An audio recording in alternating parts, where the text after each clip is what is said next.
We are live on YouTube. Okay, so good evening and welcome back. CPC, it's been a long time since we actually had a meeting. Last one was in the middle of February. And so with this meeting, we have a fair number of development permits to go through today. So just say welcome, good to see you all back. And I think we'll get started right away. So I'm calling the meeting to order at 6:32.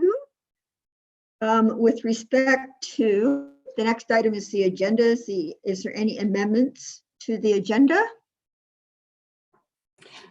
So to the chair, Deb, we are just going to take item 6B and we're going to move it to 5C and then carry on from there. So that's 6, which one? C? 6B. And we're going to move it to 5C. So just change the order? Yeah, just change the order.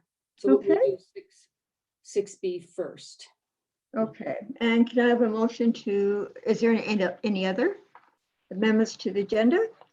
May I have a motion to? We are going to strike DP number 2020-009. That application will not be coming forward tonight. Okay. Okay, any others? No, can we have a motion to approve the agenda as amended? Mr. Balmer? Okay, all in favor? Okay. The next item, number 3, is council update. So who is speaking tonight, Marnie or Morgan? Are you going to turn your visual on, Morgan? No, I don't have a camera on the computer in my office. Okay. The desktop. Morgan and I can tag team if you want. So Morgan, do you want to go first or you want me to go first? Sure, I'll go first. I don't know where to begin. It's been COVID was weird at first from a council perspective. We just kind of went straight into emergency mode, and then our administration and the mayor handled a whole bunch of stuff. But in probably the second half, council, like we've been getting updates all along, obviously, but in the second half, council's involvement has been ratcheted way up. We're at probably the highest meeting frequency we've ever had on council, meeting 3 or 4 times a week, talking about all sorts of stuff. We've been reimagining our priorities financially. You know, nothing that's going to like devastate anybody in the community, but we're looking at every opportunity we have to try and tighten the belt, and not just like tens of thousands of dollars. Like we're looking for hundreds of thousands of dollars in savings and expense deferrals. You know, trying to do everything we can to protect well, you know, the local economy, tax rates, as well as people's jobs up at the Cochrane Ranch House and stuff like that. A number of things are still yet to be voted on. They'll be coming forward soon. I'm not sure specifically what I can comment on at this point. I can add Marnie, yeah, I'll keep on thinking. You could fill in if you have any comments to add. Yeah, Morgan's right. I mean, as soon as I thought about it, I'm like, oh no, we have to do that council update. But it's just there's so much. There's been so much going on in the background. I guess the other thing that maybe Morgan didn't mention is we do have 2 recovery task forces that are both in play right now. We have the social one, as well as the economic recovery task force, which myself and Councillor McFadden, as well as Mayor Janung are on. And this is, you know, to talk about the impact of COVID on our local business community, for everywhere from a home-based business all the way up to major industry, including development, and what it looks like going forward, and how we can best help our local business community and how it help our community to stay thriving. So Morgan is right. There is a lot on our plates right now, and I couldn't really pick out one particular project that's really standing out. Just it has been busy, and I just want to give kudos to all of staff, as well as all of council for doing the best that we can in a virtual world. So I think we're doing a good job as far as that goes and getting that information out to the community at large. But that's all I probably have to add. Okay, thanks, Yeah, Marnie. and just the one crazy little detail I'd like to add is if anybody forgot, we had a restructuring in our top management right before COVID, and then our CAO resigned, and then we appointed Drew Hinman, the deputy CAO, and within like weeks of that happening, I think it was like 2 weeks, all of a sudden there's like an international emergency, and there's just been 3 people just baptism by fire basically in their learning how to lead the organization. So it's been a pretty interesting time. It's been very quiet in local media, obviously, but it's been crazy behind the scenes. Yes, the word that everybody says is unprecedented times, that's for sure. So Marnie, have the two task forces, the social and the economic task forces, have they met yet? We just had our second economic one today, right before this. And I believe the social task force is meeting, I'm not sure if they're meeting tonight or sometime this week anyway. So that will be, I believe, their first meeting. But we're all eager to get up and get going. And I do know that there will be a survey from the economic standpoint going out to all our business owners or people involved in business to help kind of provide some information so that we have some sort of benchmarks as to where we're going and what we're looking at. So it's definitely interesting times because obviously we realize that business impacts development, which impacts CPC. So there's lots to discuss. Yeah, thank you. Any questions of the two counselors? I don't see any hands raised. So thank you very much for the update. So the next item is the adoption of the previous minutes, which were actually from February 19th, 2020. So any errors or omissions? No? Okay, can we have a motion then to approve the minutes as presented? Heather? All in favor? I can't see the people in black as to whether I'll or put not. I can put my vote in text, but in favor. So, okay. And Erica?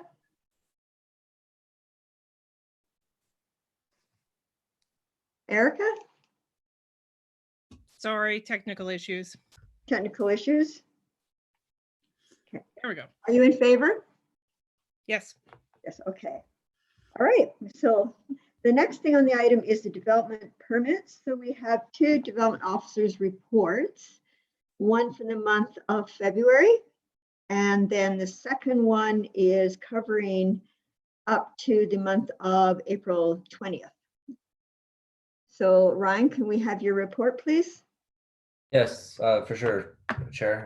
So yeah, the development officer's report is quite short for February. There is 5 DP applications received in 2020, which is directly in line with the 5 DP applications received in February of 2019. There wasn't very many large development permits. They're accessory suites, which were at that time approved by both CPC as well as the development officer with that change to the bylaw, and then some small variances.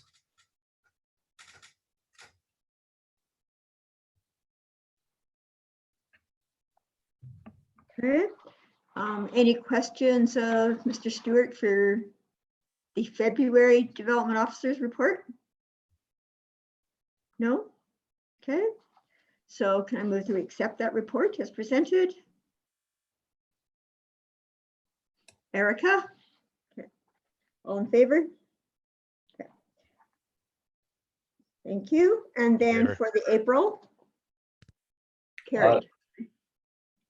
So again, through the chair, for the April development officer's report, we actually had 26 DP applications as part of this report, compared to 21 DP applications for 2019. You'll notice in the report that a lot of the approval dates are very similar to April 21st. This has to do with the changes to the ministerial orders and reissuing of notices of decision through the changes that the minister was making in regards to how municipalities can issue permits or notices of decision during COVID without being able to gather publicly. So if you have any questions about that, I will do my best to answer them. Okay, I do have a question with respect to DP 2020-006. So that's the Sterling Homes and its garden suite above the accessory suite. So just remind me of the timeline, because I have COVID brain, I admit. With respect to when the authority for approval accessory suites switch from CPC to administration. That bylaw, or I might, through the chair, I'm going to defer to Danica on that one if she's okay with that. She was the development officer on that development permit. You're muted, Danica. There you go. Oh, yeah. So actually, I might be asking Amanda, because Amanda actually worked on that bylaw, so she would have the actual official date. But I do know that that was right about the change when the Development Authority was passed to administration. I can confirm that was actually at the February 10th council meeting. That bylaw was passed for second and third reading on Feb 10. On February 10th. Thank you, Jaylene. You're welcome. So a question with respect to that, just again for my own clarification. So it's a garden suite above the accessory building, which is a garage, I believe. Is there a height restriction on that? Is it 18 feet, which was where we were with garages before?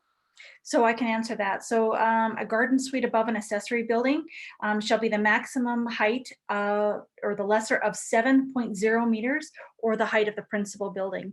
And that height of that accessory building with the garden suite above was 7.0 meters. Okay, so you said it again, so 7.7. 7.0 meters or the Yeah. height of the principal building. For the height of the principal. Okay. And obviously it met those regulations, right? Yes. Okay. I didn't have any other questions on the development officer report. Did anybody else before we move forward?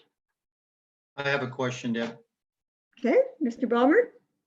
So I just want to get the wording right of this, and I was surprised to see this one because this is a neighborhood that's been in turmoil over garage heights, unlicensed garages getting built without permits, and oversized garages for some time now. So this applicant meets all of the criteria as long as he calls it an accessory building and a garden suite. So this is not considered an overheight garage. Is that what I'm hearing, Danica? Yes, that is correct. There is a suite above the detached garage in the rear. So doesn't that put his garage over height? No, not as the definition in the land use bylaw. So Wow, all I can say about this one is wow.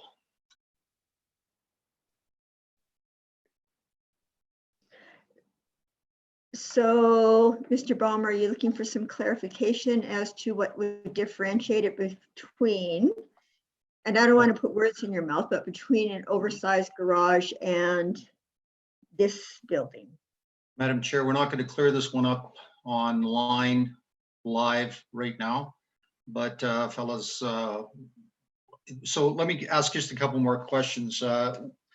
So this development permit was authorized on April the 21st. Was there signs posted on the property?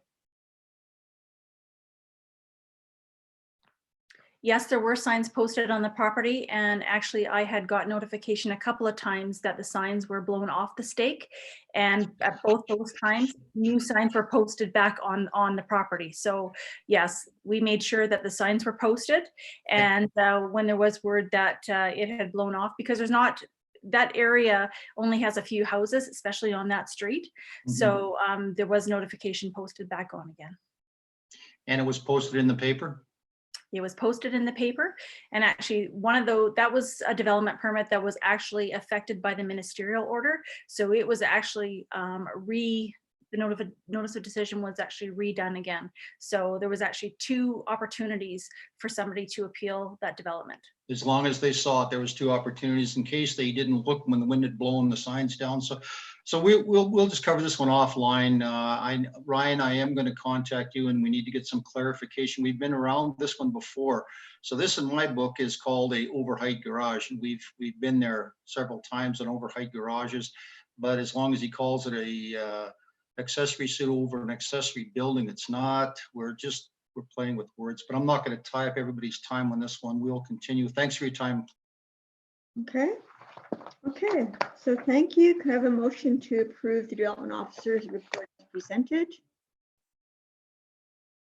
Kara? Okay, all in favor? Opposed? Favor. Okay. All right, so we have moved 5B, the bylaw 13/2020, up to the next item on the agenda. Okay, thank you.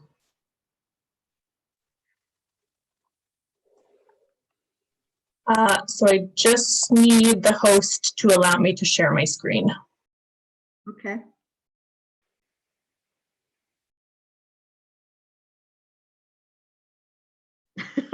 He has a thumb up, so I Perfect. guess he did. Yeah, it is working.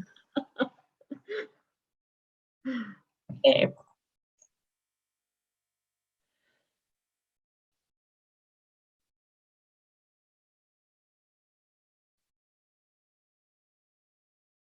All right. So good evening, Chair and members of the Cochrane Planning Commission. Tonight I am presenting for CPC's comment, a bylaw, that's bylaw 13/2020 within the Greystone community. So the comments from CPC tonight will go forward to the public hearing, which is proposed to be reconvened on May 25th. So this map is just showing the future community of Greystone and the context of this application. So the application area is shown in the red hatching. So again, just for context, you can see Griffin Road coming along the north and then over to the east. You see River Avenue over along the west, Spray Lakes Family Sports Center down just south of the application area as well. So the entire Greystone area was a former gravel pit operation. It's proposed that these lands are being redesignated to facilitate the future redevelopment of the Greystone lands now that the gravel extraction has ceased on the site. So here you can just see the proposed land use amendment map. So the map on the left is showing the existing gravel extraction district, and then the map on the right is showing the proposed land use amendment. So the application is proposing to change a total of 37 acres from gravel extraction to a combination of roughly 9.5 acres of central business district, and that is shown down here in the red color. About 16 acres to business park district, which is shown in the lighter purple in the middle. Then about 11 acres of general industrial district, or M1, shown up in the north in the darker purple color, as well as 0.7 acres of public service in the green, right down kind of towards the bottom here. So as per the approved neighborhood plan, it is intended that the central business district, or the area in the red, would accommodate uses such as retail, personal service shops, offices, restaurants, specialty shops, grocery stores, or hotel types of uses within a pedestrian-oriented fashion. The business park portion of the community, that lighter purple through the middle, is proposed to include uses such as office, light manufacturing, and educational establishments. While the industrial portion along the north in the darker purple is identified for light manufacturing, warehousing, storage facilities that would accommodate industry and be as well compatible with the Spray Lake sawmill uses that are occurring immediately to the west, as well as the industrial uses that are already occurring just across Griffin Road to the north. And the public service area, that little green area down here, is proposed to be an urban plaza that would provide seating areas, as well as a connection point from the shops and that in the central business district through to the pathways that'll surround the storm pond just behind it. So this slide is coming straight from the Greystone area structure plan. In order to guide the future redevelopment of the Greystone area, the Town of Cochrane Council did adopt both the Greystone area structure plan as well as the Greystone Development Area C neighborhood plan in July and August of 2018, respectively. So through both of these documents, it was envisioned that the Burnco portion, which is that central portion through the middle that you see, would be completely residential on the west half of the property, and then the mix of commercial, business park, and industrial through the eastern portion of the community. So this is the land use concept map from that area structure plan. And it does show the subject area lands as being purple, employment lands in the purple in the north, where we were talking about the business park and the general industrial, as well as commercial in the red, and again, that little green urban plaza area as well. So this does mean that the current application is in compliance with the Greystone Area Structure Plan. So this now is the land use concept map from the Greystone Area C neighborhood plan. So it does include a little bit more detail than the area structure plan. So the map does show the future land uses of the subject area, again, as M1 general industrial in the north, the business park use through the central portion, as well as the central business in the lighter red here as well, and then the public service in the green. So just looking at the two side by side. So on the left side of your screen, you have the proposed land use amendment. On the right side of your screen, that is just the snipped land use concept from the neighborhood plan. So you'll see they're exactly identical, meaning that the amendment is in line with the area or the neighborhood plan as well. So the file was formally circulated, and it did have one 4-foot by 4-foot sign posted on the site along Griffin Road. No concerns or questions were received by administration in relation to the application. And again, the application is fully compliant with both the Greystone Area Structure Plan as well as the neighborhood plan. So administration is requesting that the Cochrane Planning Commission do provide their comments on the application. And then those will be provided to council at the continuation of the public hearing on May 25th. That concludes my presentation. Deb, you're still muted, actually.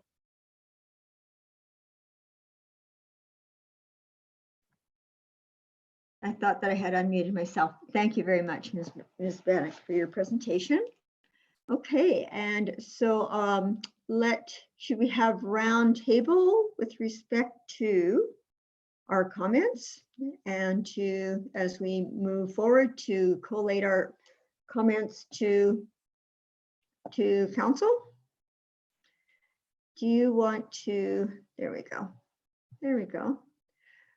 So round table, anyone like to start? Morgan, do you have any comments? Sure. I mean, I'm generally supportive of the whole thing. I think it's really nice to see some developers moving forward with some really nice commercial space over in that area. I think it's going to be, it's a good sign for some economic activity, but also just from a planning standpoint, I think it's really going to be nice to connect kind of the Center Avenue and historic downtown, connecting it up to the rec center area. I think it'll provide some nice continuity. Okay, anything else, Morgan? Nope. No? Okay. Kara? Nope, I've got a comment. No comments? Okay, thank you. Ms. Federico? Yeah, I'm in support along with Councillor Nagel on this one. I mean, I'm just excited to see businesses moving ahead and the fact that we've got some development going on. So it's good to see at this point. So I'm happy to see it go forward. Okay, thank you. Ms. Lang? I'm in full support. Upon going through all these in 2017, 2018, I'm really happy to see that they've stuck with, after all the big discussions that were had with it, that they've stuck with what they're going with. Yeah, really happy to see this. Okay, thank you. Ms. Moore? Definitely in favor of seeing the development. Being new on the board here, can appreciate the fact that they've laid out the parcels to kind of be congruent with the current types of businesses and things like that around there. And then to also include, pedestrian friendly areas. So yeah, in favor. Okay, thank you. Mr. Balmer? Yeah, I'm in agreement with all the comments that have been made, and especially Miss Erica's comments. They've stuck with the plan on this one. I'm really glad and kind of looking forward to seeing it flesh out. They've done a good job, I think, and I think there's a lot of talk in the community about, there's a bit of excitement about seeing this move forward, so I'm definitely in favor. Okay, thank you. Oh, just a question. In M1, what are the height restrictions of M1? I just can't remember. And what kind of buildings can go in an M1? Just refresh my memory. Hey, I'm actually just gonna go peek at my other screen here because I do have them Okay. up here.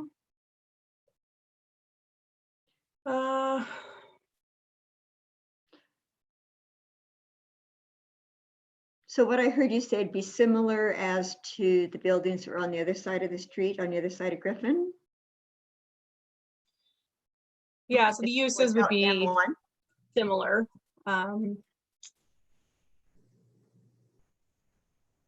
Okay, so now this I might actually ask if Amanda can help me out because there is no listed maximum height. So I think the maximum height is under the general regs, just like commercial where it's maximum 5 permitted. But I'd have to check that section of the bylaw because there is that separate section for building heights outside of the different districts. I'm just looking through the bylaw now. Right. So you mean a maximum of 5 stories? Is that what you're saying, Amanda? Well, under section 11.30, which is under the general reg section, there's a section for building heights. And it says, except as provided elsewhere in this bylaw, the maximum height allowed is 5 stories with consideration of up to 8 stories at the sole discretion of the development authority. So if there's no height listed in the M1 district, then I would say that this section of the bylaw applies. Okay, thank you. Okay, so any other comments? So I think, Patrice, the comment is that, you know, we can play with the wording a bit, but that the CPC is very supportive and of this step, is glad to see that they have sticked to the original plan. And we are excited to see this going at this time. Okay.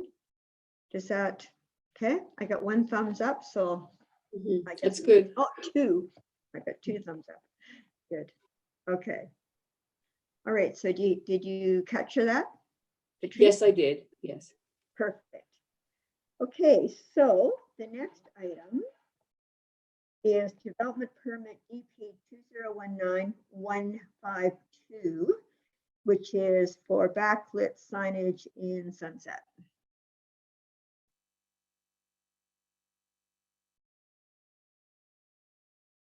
Through the chair, I believe you skipped DP 2020-003, item 5C, the Heartland 23 Heartland Boulevard revised application.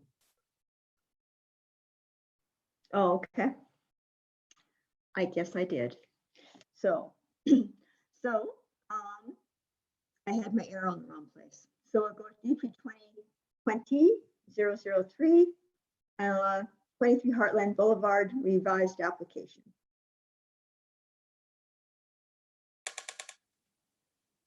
Okay. Sorry, Ryan's just gonna set up his screen for me.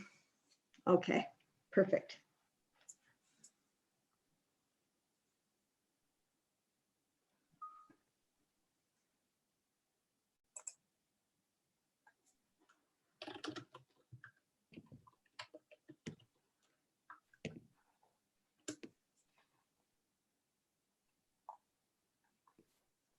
Can you see it now? Yep.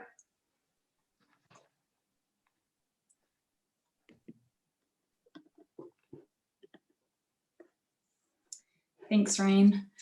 So good evening, members of the Cochrane Planning Commission. This evening, I'll be presenting DP 2020-003 for a decision. Next slide, please. This application is for a revised commercial development located at 23 Heartland Boulevard in the Heartland community.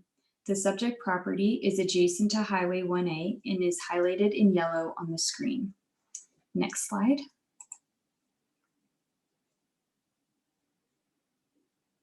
The subject property is designated local commercial district where the purpose and intent is to provide for developments offering convenience of goods and services to an adjacent residential area. The original application for this site was approved by the Cochrane Planning Commission on April 17th, 2019. In this approval, the following permitted uses were approved: 2 multi-unit commercial retail buildings, as well as a gas bar with retail and an eating establishment. The eating establishment was approved with an accessory use for a drive-through, which is a discretionary use in the district.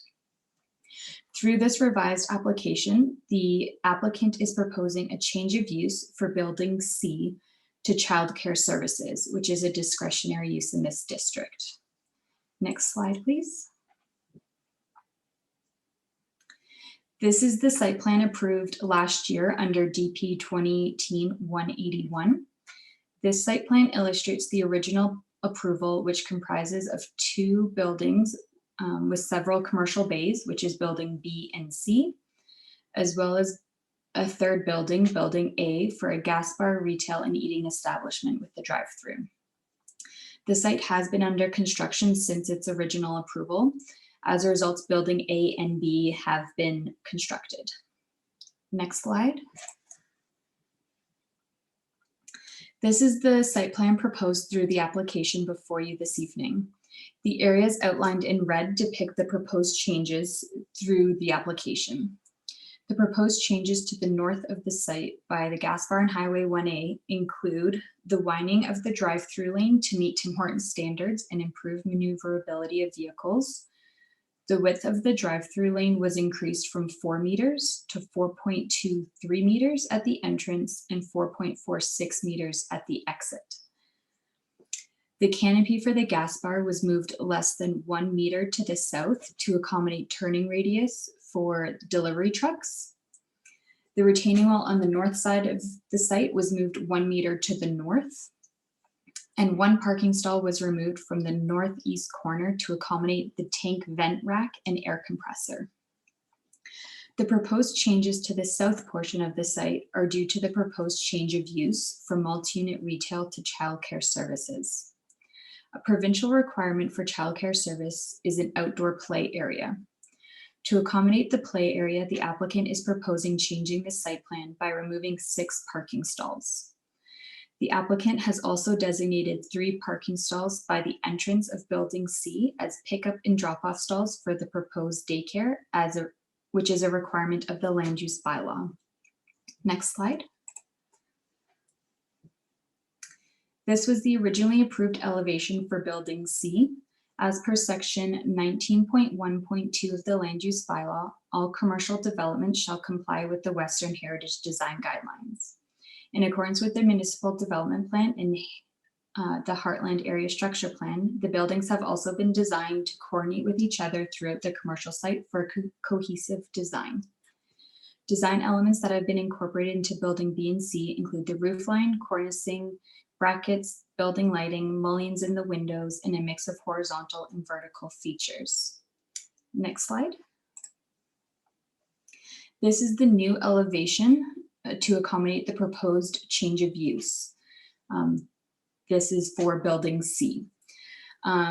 They are proposing to move the main entrance to the north side of the building and remove 2 unit doors.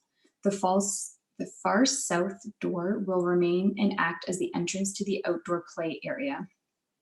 The design and material for the revised elevation is consistent with the previous elevation for Building C and is consistent with the rest of the buildings on site. Building C was previously planned for approximately 4 separate units. However, since the building is 420 meters squared, it can accommodate a single tenant within the limits of the local commercial district. Next slide, please.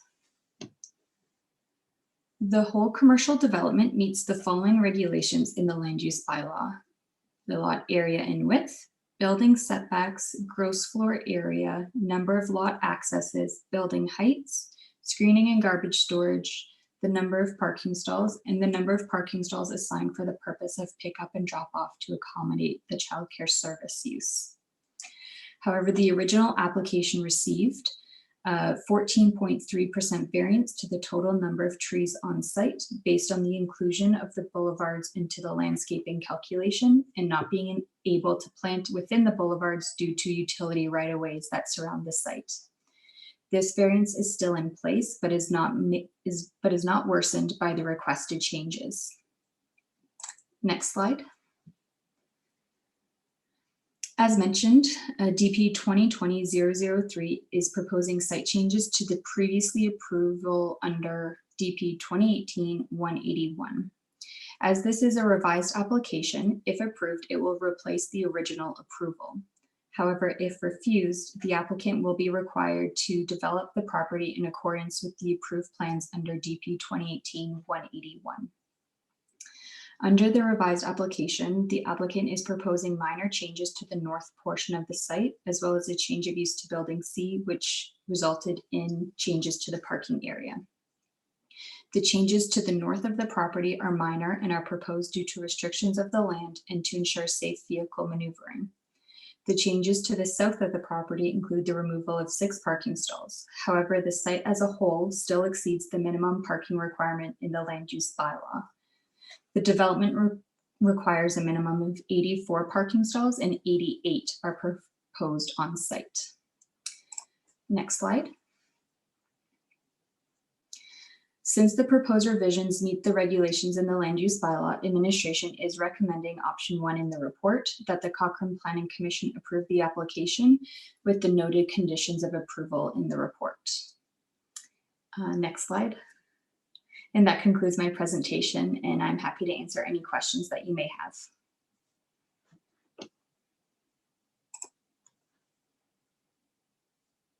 So, sorry, I keep forgetting to unmute myself. Thank you very much, Amanda. So, we have a roundtable questions. We're actually looking at 2 components to the amendment. So the change and the minor on the north part to look at the different expansion in order to accommodate the movement of vehicles. And in the south part to remove some parking stalls in order to create a space for the children to play and to accommodate drop off, correct? That's correct, as well as the change of use to the childcare services. And the change of use, right, okay. Okay, Ryan, can you change the screen? Yeah, absolutely. It'll be, does anyone have any questions specific to the slides that I may need to reference again before I stop sharing the screen? That's a good idea.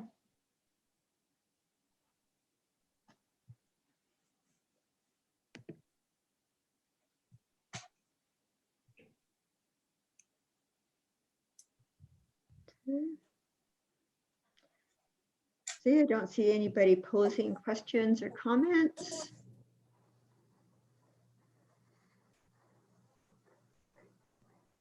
No?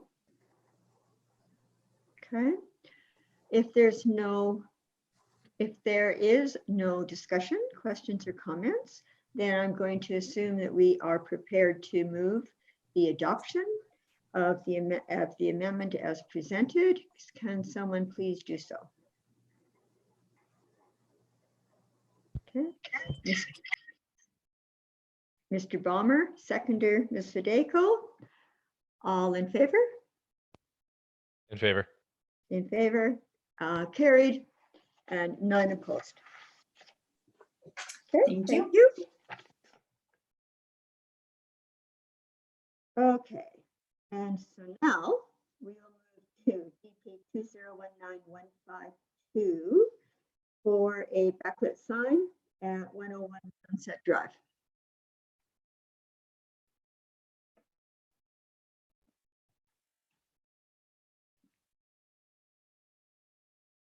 All right, just give me a second so I can load this up. Okay.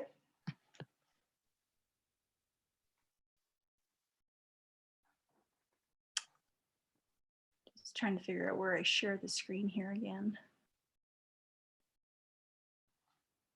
I think Ryan has to share the screen, does he not? Oh. Ryan?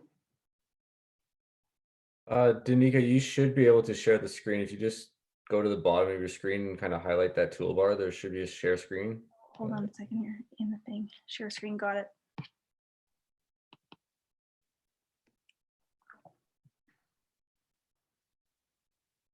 Are we shared?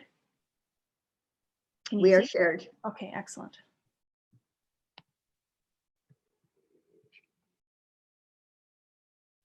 And go to slideshow mode, Danica. Slideshow. Right, keep going to the right. Going to the right. There you go. Oh, here. Under the word CPC, it says CPC. slideshow. That button there. This one here. Nope. Right there, down below where it says slideshow, right below your thing. Yeah, right there. Okay, the green button. Why is it not doing it?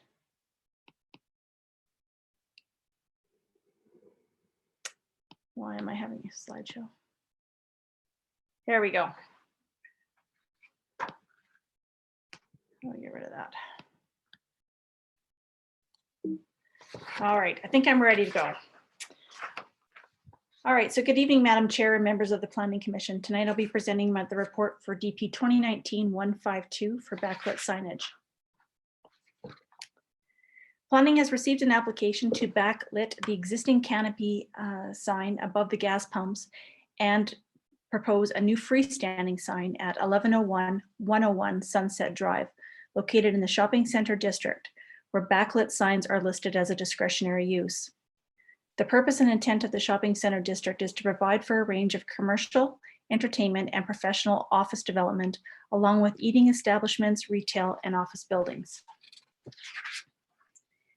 The existing development was approved in 2012 through DP 2007 or 2010-114R, where the gas bar convenience store was approved as part of the overall development, along with the eating establishment, retail, and office buildings. With the changes to the land use bylaw for backlit signs, the applicant is requesting the canopy sign and the proposed freestanding sign to be backlit. The application meets the land use bylaw where backlit signs are defined as any sign type that is illuminated from the rear of the sign face, and the regulations where the maximum number of luminums will be 6,000. The applicant has agreed to turn off the backlit lighting when the store is not open for business, thereby reducing excess backlit lighting to the adjacent properties. This is a site location with a proposed freestanding sign. The backlit signs include an orange LED eye light around the perimeter of the canopy sign and the Centex logo on the canopy, which faces north and east. The backlit lighting on the freestanding sign includes text and price changers in the blue portion of the sign, as well as the camera brown field. These are site photos from the property, looking west from Sunset Drive in the mixed commercial residential, and looking northwest at the commercial offices. This is looking north and east from the property, which is out to the residential areas, and also looking southeast, which is more residential. As the backlit signs meet the regulations of the land use bylaw, administration recommends the conditions outlined in option 1 of your report. That concludes my report, and I would be happy to answer any questions.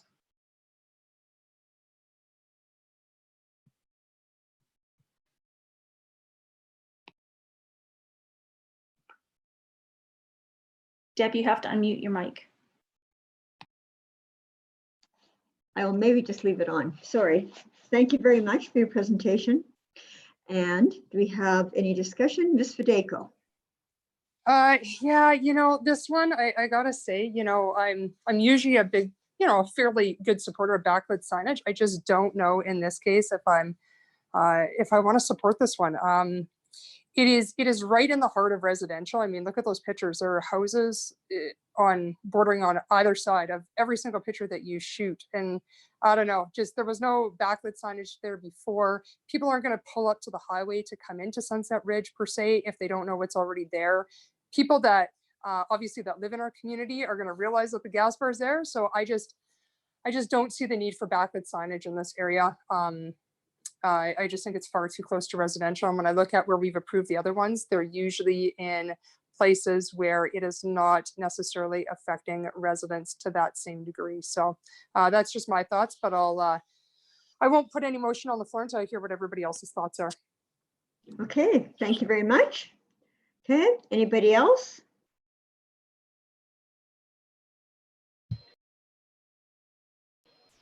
I do have a comment. I agree with Marnie on that. I would have a question as to on the chart where it says, gives kind of answers to different aspects of it, where it says minimal. Let me go back to that slide. Yeah, hold on a second. Skip that. So minimal potential on the direct glare. I have a, I hesitate to think that it's going to be minimal with that many residents that close by. So just a comment that I agree with Marnie. It seems to be not necessary to have the backlit sign and could potentially be a nuisance. Okay, thank you, Ms. Moore. Any other comments, Ms. Lang? Yeah. So my first thing is I did want to hear from Marnie because she does live in that area.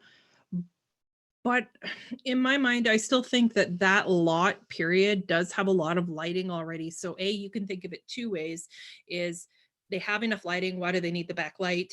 Or there's already lots of lighting there, it's not going to affect the residents. That's where I'm kind of stuck. Yeah. Sorry. Okay. I guess maybe in point to that, I guess I would look at it like, I don't think backlit signage is going to draw people to come to that area, right? So why do we need to have it at all then? I don't think it's going to be like, well, I just noticed that gas station over there. And there's also no other competition here. So it's not like, you know, where you take Riversong, where you've got, say, multiple car dealers, which, you know, if you approve one, technically, we want to balance out. We're not going to say no to two others, right? But in this case, there's nobody else around here. I just don't see the necessity of it other than adding more light to an area, to a land parcel. I absolutely agree with that. I think it's coming forward because they are changing companies. And do you know if there's any, if this is part of regulations from corporate? I know we've come across that before.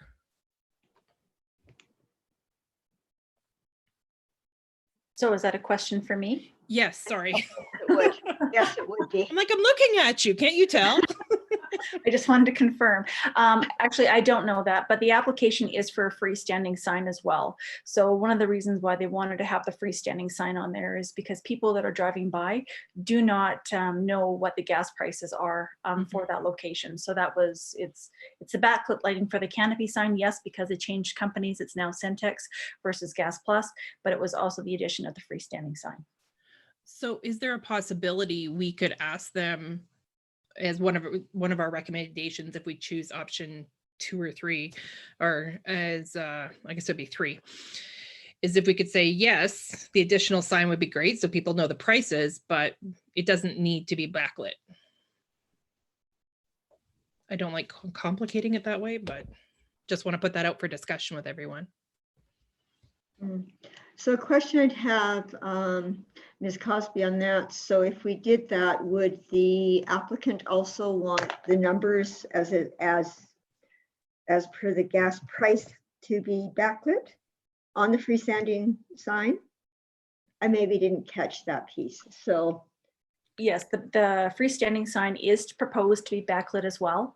The digital, the text and the digital price changers, as well as the Kimmer Country Mart, was to be illuminated. And the applicant was prepared to shut the backlit lighting off during the hours that they were not in operation. okay, could you review for me the size of the signs again, please?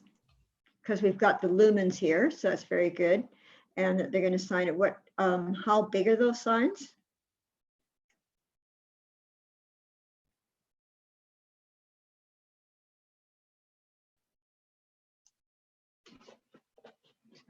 So the freestanding sign is 202 inches. So it's 16.8 feet. In height?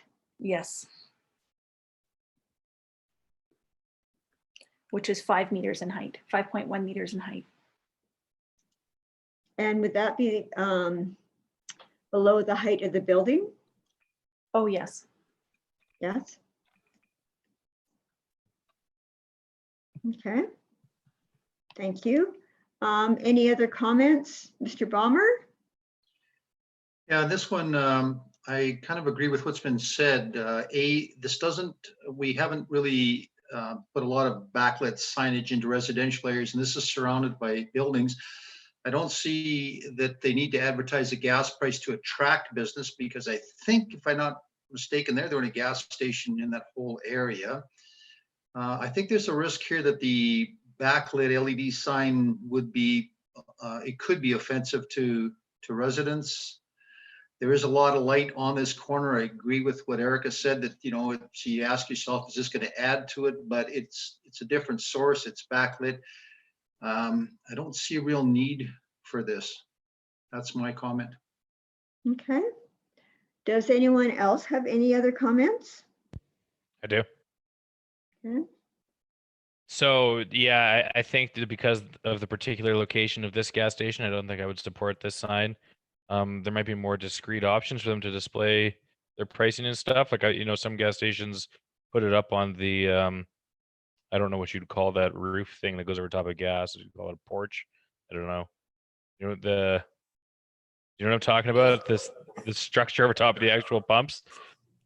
I could see a sign up there. You're referring to the canopy, Morgan? Yeah, maybe. But speaking to the actual development permit, which is this freestanding backlit sign, I don't know. I feel like it would really take away from the residential character of this whole area, and this is kind of a business area stuck in amongst a residential neighborhood. So I think I would not support this. So just for my own clarification then, Morgan, are you talking about not approving the sign at all? The freestanding sign? Maybe is that within our abilities? I don't know if it is, because I think that is it only the lighting that's the discretionary part?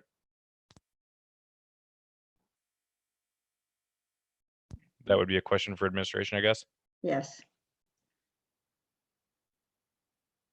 So either Mr. Stewart or, Yeah, let me just verify that for you. okay, thank you.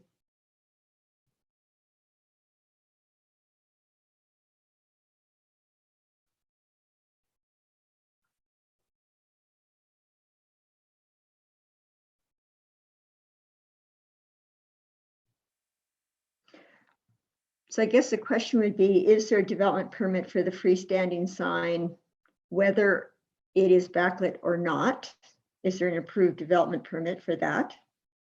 That may be permitted, though. That may just be granted.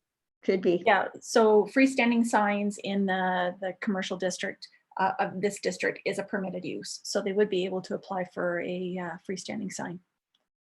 Okay. So yeah, then my comments only apply to the lighting. Anyways, I'll give the floor. I'm done talking. Okay.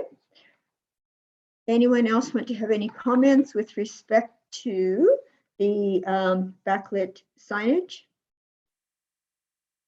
Yeah, I'm not against the sign itself. I'm just against the fact that we're going to light something that I don't think is going to add any value to the business or to the residents of Sunset Ridge. So I think that what the station that's there right now is more than suitable for this area. It's just way too close to residential, in my opinion. Okay, thank you very much, Ms. Videko. Is someone prepared to put forward a motion? I would. So I so Mr. move. Oh, Ms. Lang. Going, who's saying that? I so move that CPC adopts DP 2019-152, option number 1. And that's to approve it? Yes. Oh, sorry, number 3. That was a habit. Okay, so number 3 is to refuse. Is number 3 or number 2? Sorry, Dee, I don't have it in front of me I don't either. and the screen went off. Sorry, option 2 is to refuse. Option 3 is to provide. directly There we with go. Option 2. I apologize, everyone. That's okay. I have a question. Mr. Bummer? Patrice, do we need to identify reasons to turn this permit request down? I think you're still muted. You're muted. Yes, you do need to provide reasons for refusal. Okay. Ms. Fideko? I can start that discussion. So I would say that the major reason why I would personally refuse this is that I don't see it adding any value to the residents or to the business itself here. It is too close to residential, as well as it is the only gas bar within this community with one entrance in and one entrance out.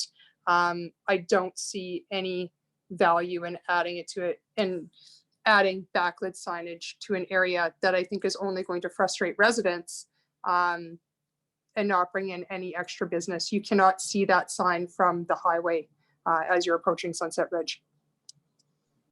Okay. Thank you. Well said.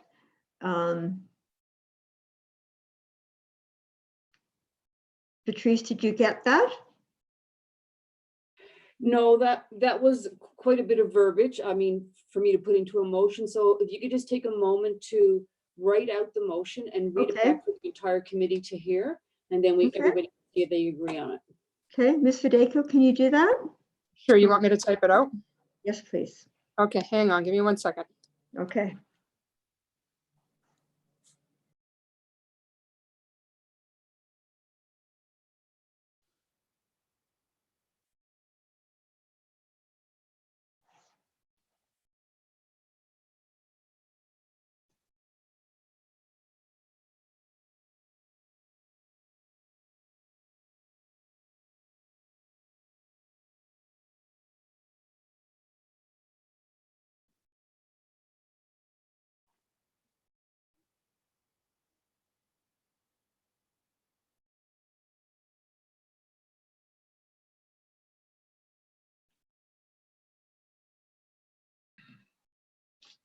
Would anybody like me to entertain while we're waiting? I could do a soft shoe. I could sing. I can't sing, but I'll try. Got any good jokes? Not that I want to tell live. Thank you very much. Oh, I have a really good joke I heard from a 10-year-old today. Okay, you're on. What do you call a strawberry that is sad?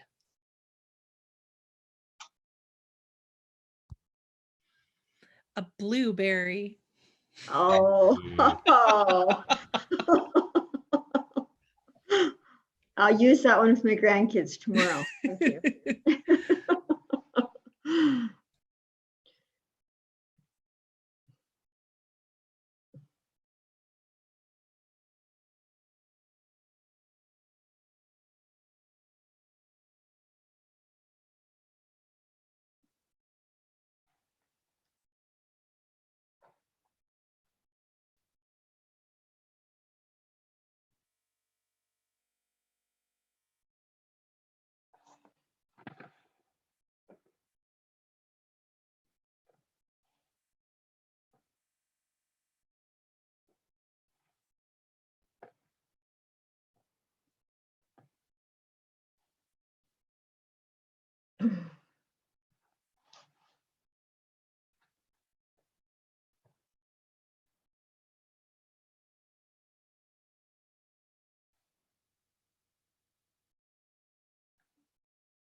Okay, I think I've got it written out. So do you want me to just read it and then I can forward it on to CPC? Yes, that would be good. Okay, so I have that the Cochrane Planning Commission refused DP 2019-152 due to the following reasons. The gas bar is surrounded by residential development and there would be no added value to the business nor to residences. The previous gas bar was not backlit, and with only one way in, one way out, there is no need to attract more attention. Furthermore, the gas bar cannot be seen from the highway.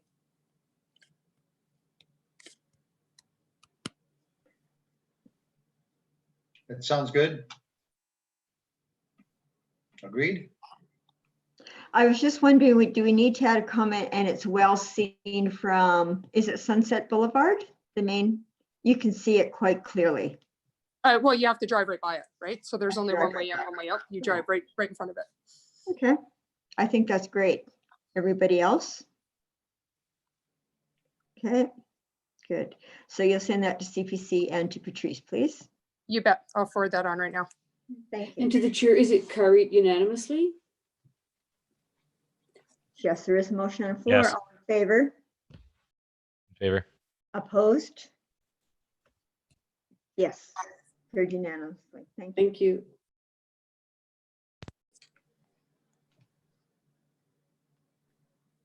Okay, so the next one is DP application 2020-037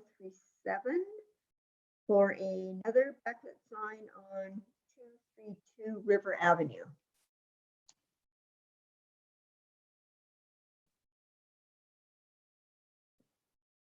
Madam Chair, I believe you jumped over agenda I item did?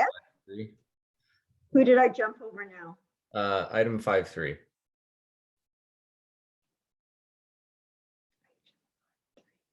Is that the one that, 2 West Side Drive, is that the one that was removed from the agenda? That is my mistake. Yes, it was removed from the agenda. My apologies, Madam Chair. Accepted. We all have COVID brain. So we are now looking at DP 2020-037 for a backlit sign. All right, so can everybody see the screen? I've got it shared. Yes. Right, thank you. Okay. So this application is for DP 2020-037 for backlit signage.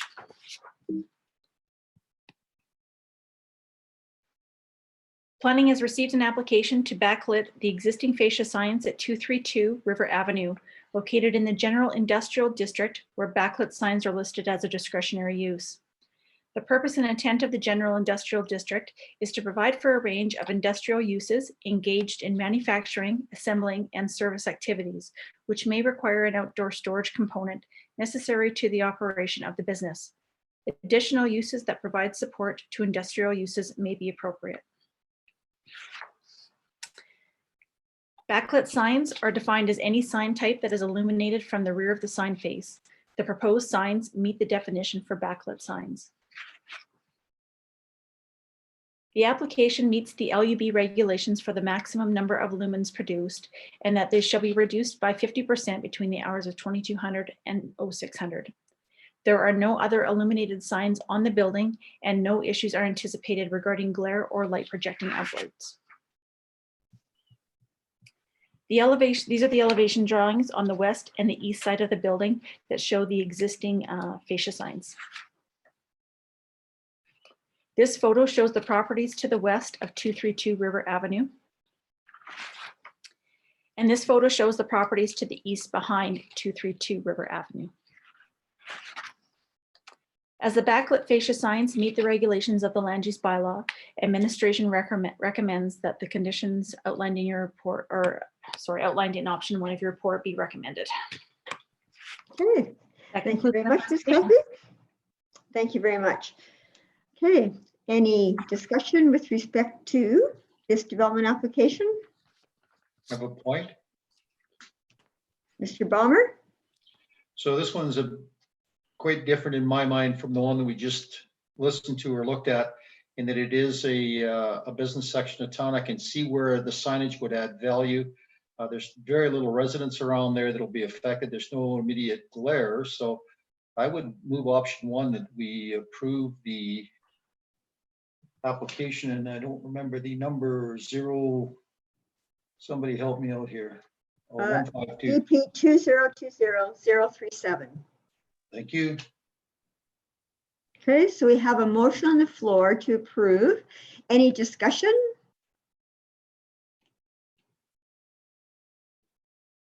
I don't see any hands in the chat. Okay, so if there is no discussion, as I said, we have a motion on the floor to approve. All in favor? In favor. In favor? Carried unanimously. Thank you.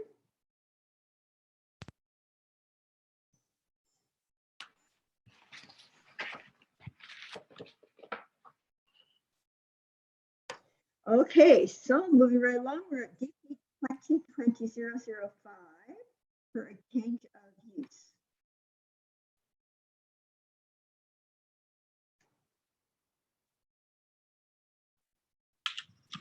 Good evening. I'll be presenting the next permit. If you just give me one moment, I'll bring up my screen.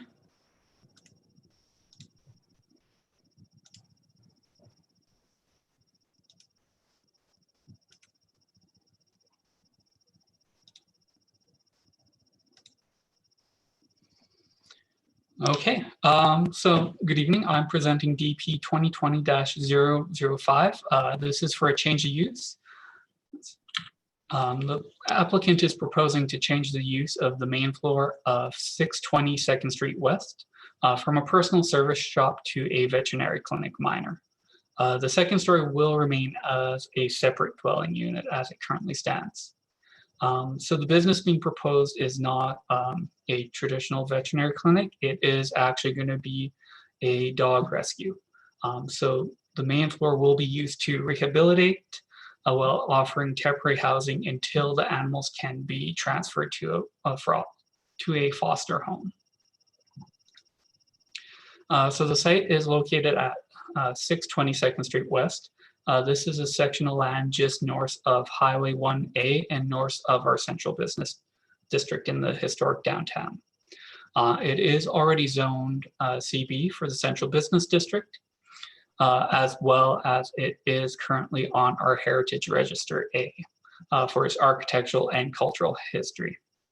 However, the change of use to a veterinary clinic small animal is a discretionary use. That, as well as a variance to the parking, is why this application is here tonight. So a quick planning evaluation. This proposal meets many of our long-term plans. A couple of them have been highlighted here as it promotes local and unique businesses in the downtown while diversifying the housing tenure type in this area. It is complying with the Cochrane Sustainability Plan, as well as the Municipal Development's Plan goal to continue to add commercial to Cochrane's downtown area, which is even highlighted in the Downtown Area Redevelopment Plan, which highlights this as Character Area 1 and promotes the conversion from these previous residences to new commercial.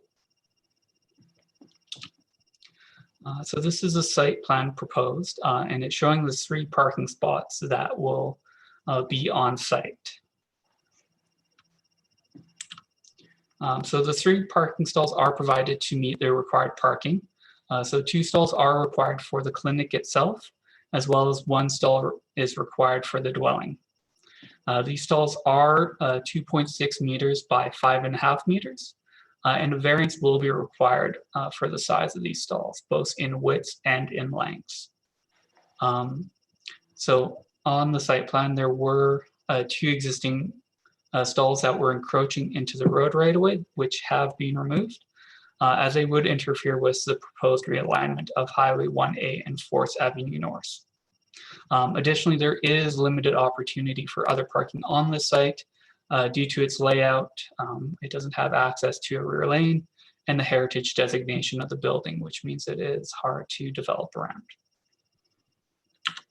And to give you an idea of how the parking is laid out right now, here is a shot from the street. So the front is all paved, and the parking would be proposing to have it on either side of the building, whereas the area right in front is the area that I would encroach that I mentioned previously. Again, this is just showing the actual measurements. So we do require a minimum length of 6 meters, whereas they've proposed 5.5 meters. And the width needs to be 2.75 meters, whereas they've proposed 2.6. So they are slightly smaller, but they are still well above what we would consider a compact parking stall. And again, for reference, this is the preliminary design, and I've highlighted the site in the map there in red to show you how that new section would be right in front of it, including part of the cul-de-sac. So this is the main floor plan, just showing how they would reconfigure it to meet the needs of the clinic. Because there is a dwelling unit on the second story, they would need to maintain that separate entrance, which is they're using a common lobby at the front of the property. As well as showing the changes to the basement and the main floor, or the second story will stay the same as a existing dwelling unit. So administration is recommending that the Cochrane Planning Commission approve development permit 2020-005 for a veterinary clinic small animal and a dwelling unit with variances subject to the conditions in the report. And I am available for any questions. Okay, thank you, Mr. Nordquist. I do have a question with respect to if we could go to the parking, the lots. That one, the other one that shows the house. That one there. So can you tell me, with the extension going on with the 1A, will people have to back out onto that, or how do you see people exiting? So I can see them driving in. How will they exit to get out? It would be very similar to how it's set up right now, where they would back out onto that service road, and then they would connect to Highway 1A. So there, even with the realignment, there won't be direct access to the highway. So the parking format would be about the same. And would that be something that Alberta Transportation would approve, that someone would actually pull back out onto the service road? I can't speak for Alberta Transportation, but it is a condition of the development permit that they do get a roadside development permit from Alberta Transportation before it is fully issued. And so do they have an insight of how many staff would work there? I'm just wondering about the parking, if you have staff parking and parking for the people that are actually going in and out. So I'm just wondering. So I believe the estimate for the employment is 1 to 2 employees at a time. Again, this isn't a traditional clinic where there'll be people actively coming and going. It is simply to conduct their operations. So it would be any grooming, training, rehabilitation that is needed for the animals. Okay, well, I'll leave it to one of the things I was wondering, so where the green fence is, and I realize that we want to keep the heritage guidelines, with the green fence where it looks like there's a little, I don't know, where there's a fence that's going to the back on the other side there.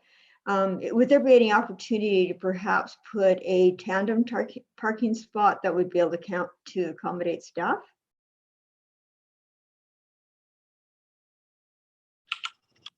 There is definitely opportunity to expand it, but they would also need to regrade the property. As you can see, there are already retaining structures separating the level that the house is built on from where the parking is. Okay. Okay, so does anyone else have any other comments or questions? I have a comment, Madam Chair. Mr. Ballmer? Thanks, Adam, for the information. Although parking is a big issue for me as well, the variance is 8%. Well, kind of borderline for me, but I do have a question. We'll have a residence on this property. Will the owner of the property or the business live on this property as well? That is an option. They have mentioned that it would be an employee, but how it is set up, it would be an independent unit. So if they chose to, they could rent it to anyone in town. Okay, thank you. The buildings on the north and the south of this property, are they residents or are they businesses? I can't recall.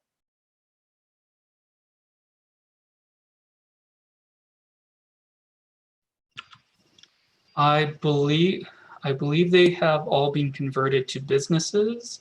However, I cannot confirm if they've kept any dwelling units on the second story. Okay, thank you. Just one third question, if I may, please. The normal procedure again for posting, there would be, if this permit was approved, there'd be signs posted on the property. And would administration notify the surrounding neighbors? And if the answer to that question is yes, would you consider the neighbor behind them, the nearest neighbor behind them, as part of the circulation criteria? As a discretionary use, yes, there was an orange sign posted on site, and we would be sending letters to all adjacent neighbors. I would need to confirm about the rear, as that is the hill backing onto Cochrane Heights, if that would meet the separation or not. So my only comment to that, to your answer would be, is that if this is approved, that they are absolutely, those neighbors are included in the circulation so that they get a chance to look at this before this actually turns into a dog rescue. I think it's a great cause, but it can create quite a bit of noise, and it can be all hours of the night and day as well. I heard you say that one of the employees may live on site, which would help mitigate some of the noise because they're being impacted as well. If they're not, I would really encourage us to consider including the neighbors directly to the north of this property as well. They're the next available neighbors, and they should be notified of what this looks like. Okay, thank you, Mr. Balmer. Mr. Norquist, do you know how many bedrooms are upstairs in that in the building, in the living area? I believe there are 3 bedrooms up on the second story right now, as well as a washroom and a common area. Okay. Ms. Moore had a comment? Yeah, I just wanted to make comment towards the operation of this type of rescue. I happen to be very involved in not this rescue in particular, but a rescue. So as far as like parking and people coming in and out and that such thing, I would say that I have pretty good general knowledge that none of these dogs actually, or cats or whatever, actually see a potential adopter until they've been moved to foster and they meet with the fosters. So it's not like you had said, it's not like a regular veterinary clinic where you have 10 or 12 or 15 people coming and going every day. I think that the majority of the traffic will just be the staff, because quite frankly, nobody is actually allowed in most rescue situations to see a dog until they've been approved to move to a foster home. So that's all I have to add. Thank you. Any other comments or questions? I do. Discussion? Pardon? Ms. Lang? Erica, yep. My concern is about the historical aspects. Mr.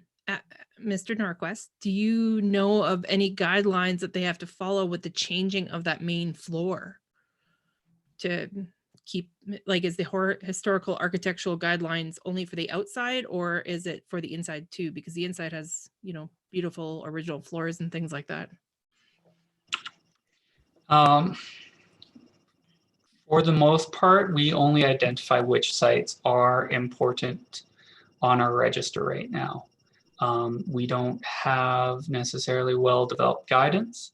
However, if they are proposing any structural changes, that is when we would send it to the Cochrane Planning Commission for a decision usually.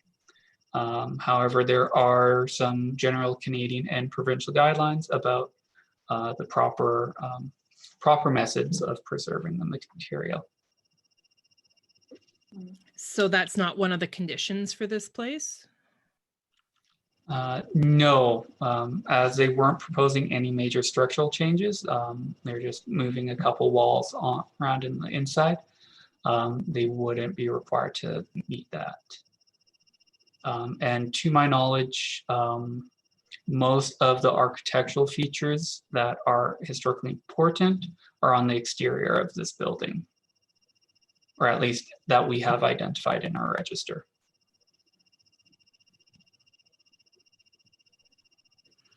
Okay. I have a quick question.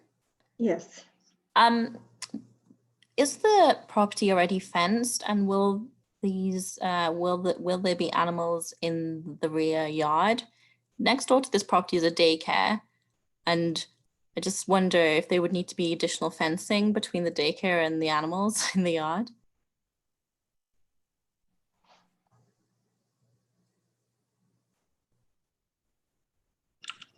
Through the chair, it is fully fenced. I do not have a clear photo showing it, but it is that a wooden green fence that you see that surrounds part of the property. But to like the rear and the sides of the property, though. Yeah, it goes about halfway into the rear yard of that property, about where you can see the 2 trees on this map. Okay. Otherwise, I agree with Lyle. I do think the people living up the hill maybe should get notice, because it could be potential noise for those guys. Yeah.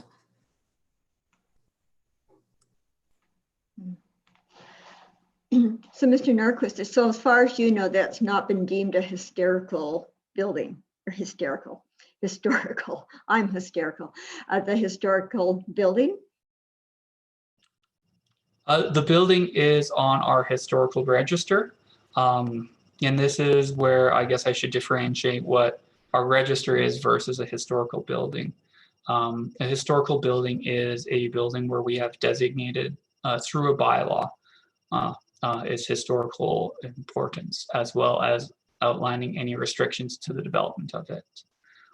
Whereas our heritage register is more a broad categorization of all the buildings within our downtown.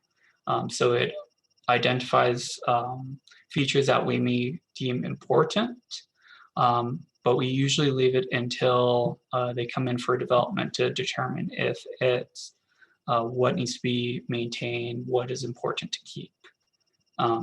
So part of this property, for example, is the features that were mainly important was the previous residence, the company that built the home, as well as the material used on the exterior. As you can see from the photo, it is using that historic buff Cochrane brick. Mm-hmm. So, and going back, so where the road is, so all of those, there's 4, I think, 4 buildings or 5 all in a row there. Each of those buildings will be backing out onto the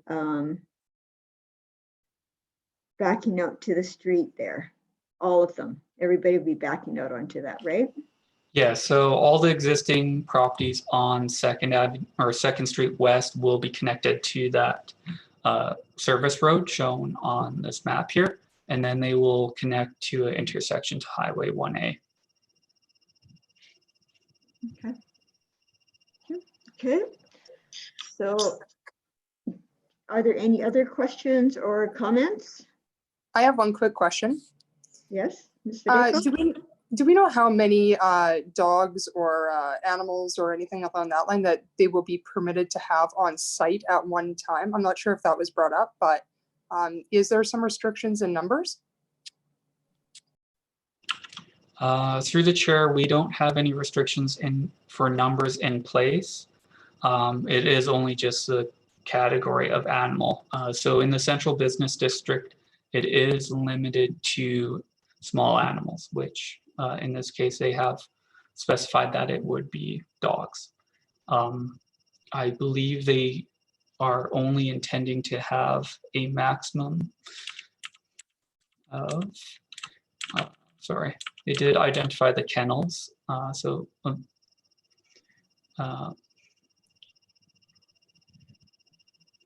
they've identified 6 potential kennels, but I believe they could have capacity up to 10 from talking with the applicant.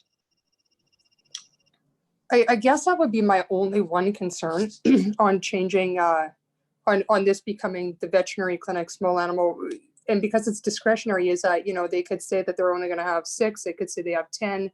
I mean, technically they could end up having 20. And if we haven't put any parameters on numbers allowed at one particular time, my concern would be, you know, all of a sudden you have 20 dogs in there barking, right? Which might irritate businesses on the other side, residences on the back. So I guess maybe that would be a question whether or not CPC is interested, and if we have, I guess, the legal right to actually state that, you know what, we're okay with this going through. I'm not against the proposal, but I am against it if it's a little bit fuzzy, because where there's fuzziness, there can be people that would take advantage of it. So I guess I'd leave that back to the members and see what their thoughts are.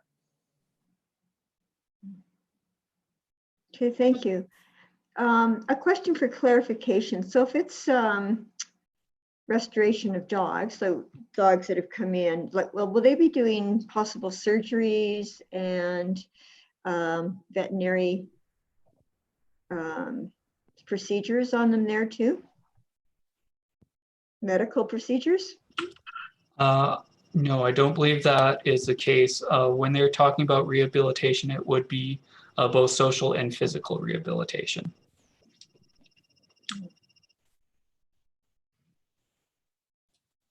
Okay. So could I propose a question to Jaylene? I don't know if you're still around. I am still around. Okay. So what we're discussing right now, what Marnie just brought up, technically, wouldn't that be use issues, and we have no jurisdiction over that? Well, what you're focusing fairly intently on the user specifically, as opposed to the use. And this is a specific change of use. So within that category, if it complies with the land use bylaw regulations and things around this use, you either approve the use or you don't. And then you have to have some pretty solid reasons behind not approving the use. So you really have to focus on that. And further to Lyle's comments too about an extended circulation, absolutely. In these types of situations, CPC can certainly request that. As administration, we routinely adjust our circulation where we think there might be a greater impact to surrounding communities. And so that could certainly be part of that process as well. So Jaylene, just for my own clarification, that would be kind of an addendum to the options, or adding to them. So a possibility could be that we could approve with an additional requirement. You could, if you're looking to approve with a requirement to extend the distribution of the notice of decision to a greater impact area, yes. Okay. Okay. So one option, one possibility. What other comments or questions do we have? Okay. There appears to be no comments or questions. So at this point, is someone prepared to put a motion on the floor?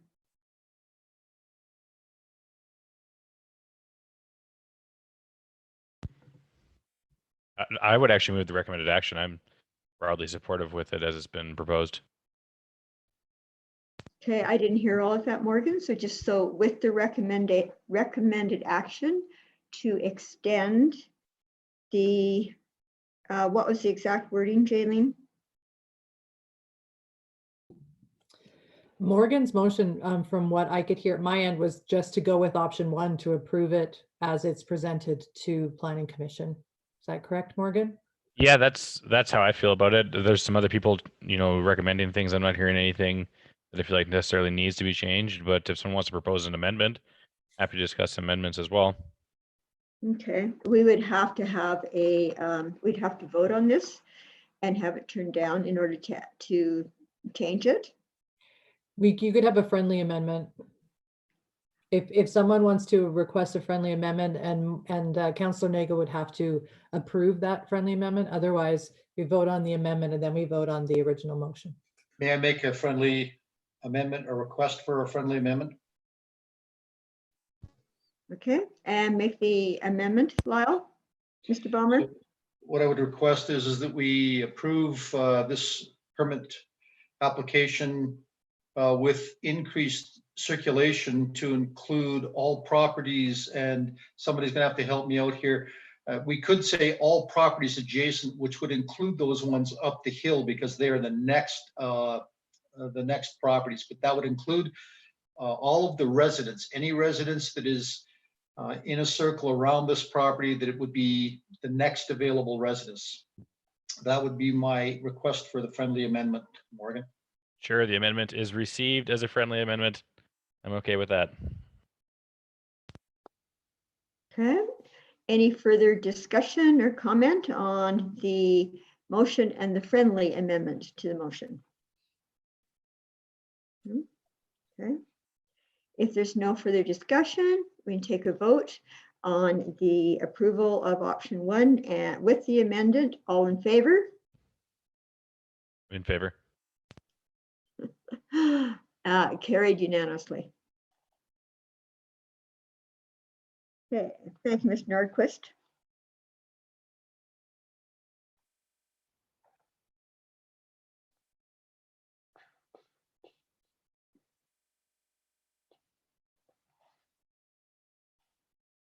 Okay, so the next one is DP 2020-010, rear side yard setbacks, rear attached garages, and side yard setback variances. And a number of options on, or a number of locations on Riviera Way.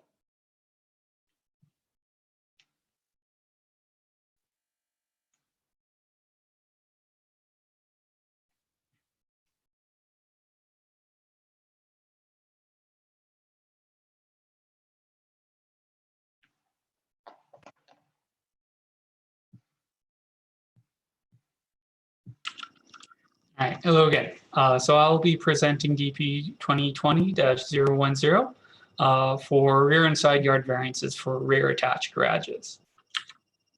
So the location of the property is 4A through 8B Riviera Way. So they are currently zoned R2 residential single and 2 dwelling district.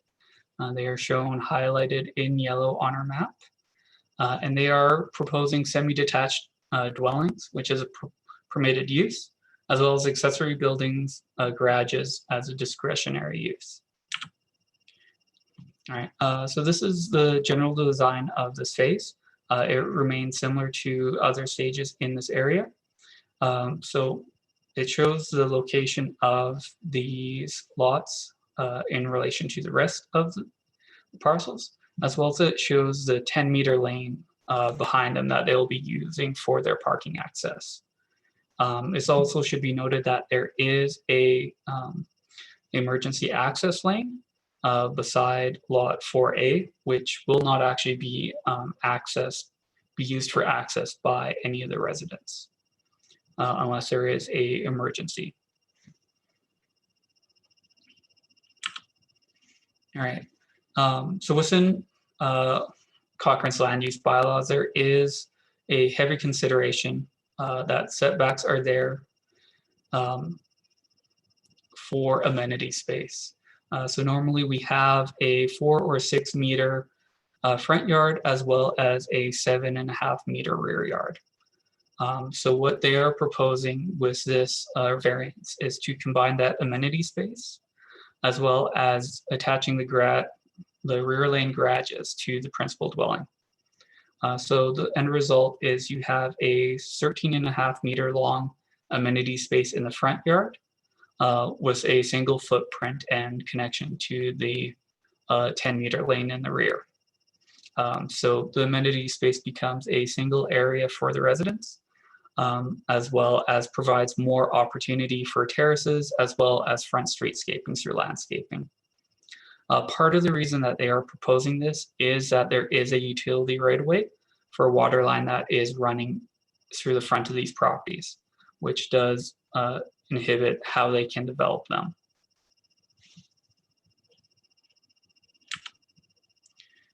All right, so this is just a snapshot of the 6 lots and where the variances will be located.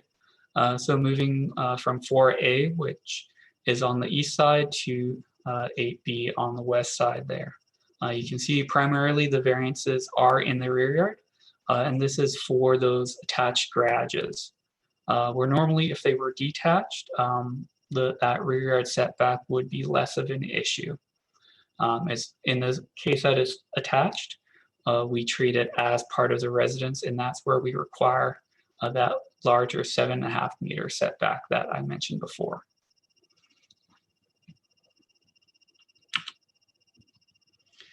As well as the developer has provided a concept for the landscaping to highlight this extended front amenity space. So it will add an enhanced feature to the streetscape as you're entering into the community. This also shows the utility right away as it crosses these 6 properties.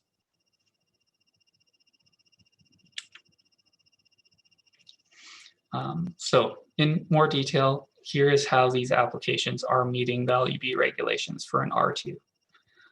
So I'll start with 4 and 4B, which they meet all of the other setbacks except for the that rear lane setback as well as the side yard minimum.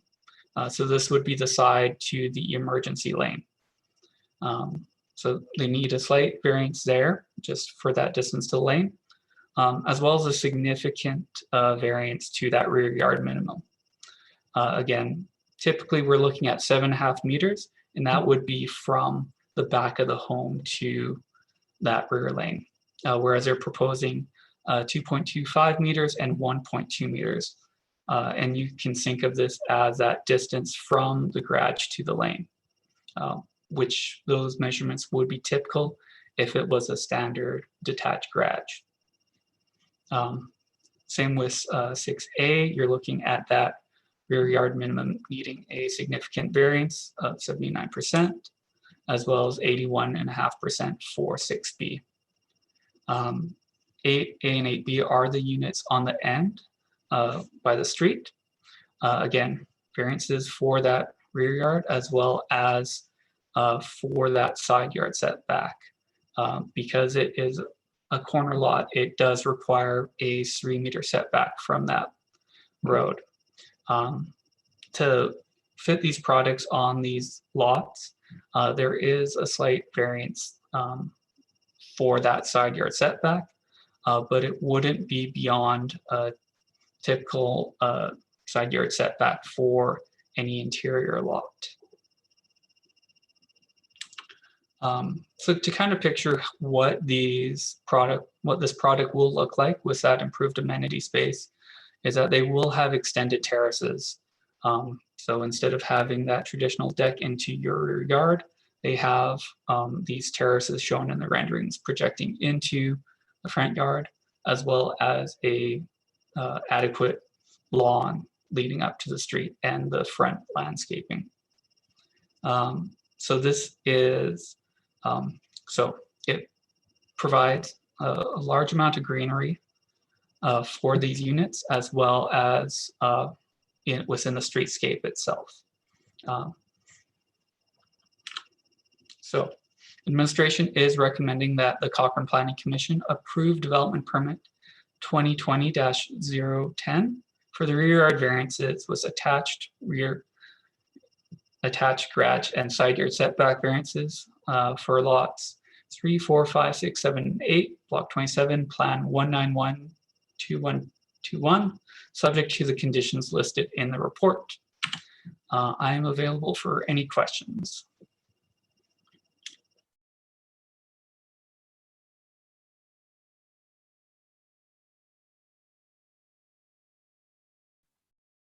I muted myself again. Thank you, Mr. Nordquist. Any comments or discussion from CPC members? I have a quick question, just for some clarification. So if this was a lot that was going to have a detached garage, then the variances don't really come into effect, correct? As far as the distance from the back of the garage to the lane. Yeah, I would, through the chair, I would say the placement of the garages are typical for rear lane products. However, what distinguishes this from other permits is that they have that the principal dwellings actually set back and attached to these garages, rather where you traditionally would see a a 6 meter setback between the garage and the dwelling. Okay, thank you.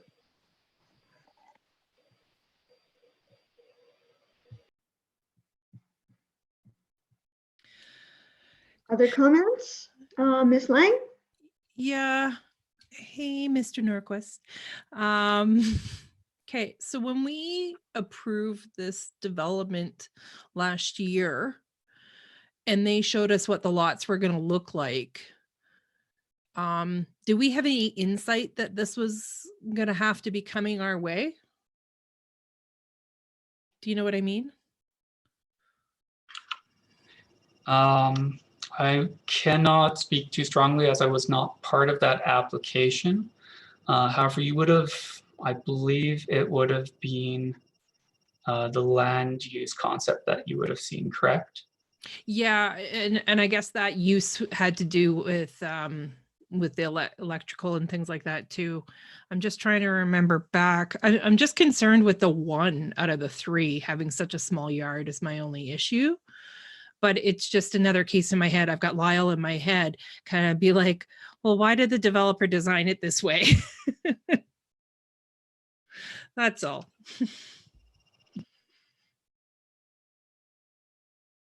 Was there a question, Ms. Lang? No, I don't think we can answer the question I have going on in my head. So I guess it was just a concern, but I don't think it's that. I don't think it should affect our decision on the vote. Just a comment. Okay. Does anyone else have any other comments? I have one question, if I may. Mr. Ballmer? Just for personal information, Adam, when you said that this was required because of the utility right-of-way cutting across the front of the properties, when did that right-of-way go in? It would have been during the subdivision and servicing of these lots. Thank you. So, Mr. Nordquist, just to clarify for was this, they are set back because of the right-of-way, or like, is it a condition? The reason I'm asking is they have chosen to set it back to have a large front streetscape, which is lovely. But does it need to be that far back because of the right-of-way, or is that because of choice? Through the chair, it is a bit of both. The water utility right-of-way definitely affects the developability of their front yard. However, the developer is proposing this as a creative solution to use that area that would normally be limited to green space to create a larger amenity space for these for the future residents, while also maintaining having a attached garage, which wouldn't be possible over that utility right away. Okay. And in addition to that, so does the variance impact or impede the ability to park in the garage for the cars to actually gain access to the garages? Is there any impediment to that? No, all the parking stalls within the garages do meet our minimum standards, as well as the lane itself is 10 meters wide, which is wider than our typical laneway. So with the normal setbacks of 4 feet from the property line and the 10-meter laneway, they will have sufficient turning radius to get into their garages. Well, it is interesting. Do we have any comments from Ms. Fideko or Mr. Nago?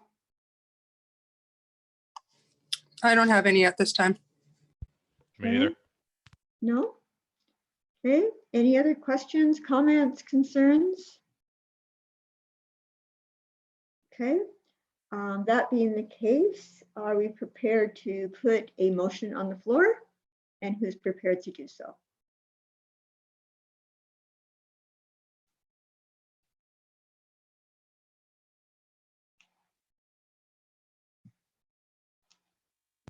Well, seeing none, I will move the recommended action again. Option 1 to approve. Yes, and I would read it all out, but it's rather lengthy. Okay. Any further discussion, comments? Okay. If not, we have a motion on floor. Option 1 to approve EP.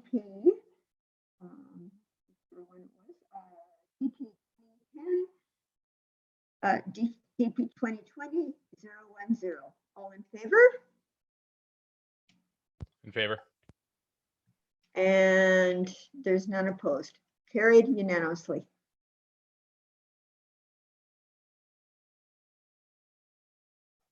Okay, and the next development permit 2020-017, Block 1, Plan 801 at 404 North Avenue North for a columbarium. Is that how you say it? Yes, a columbarium. A columbarium. Okay, Mr. Nordquist.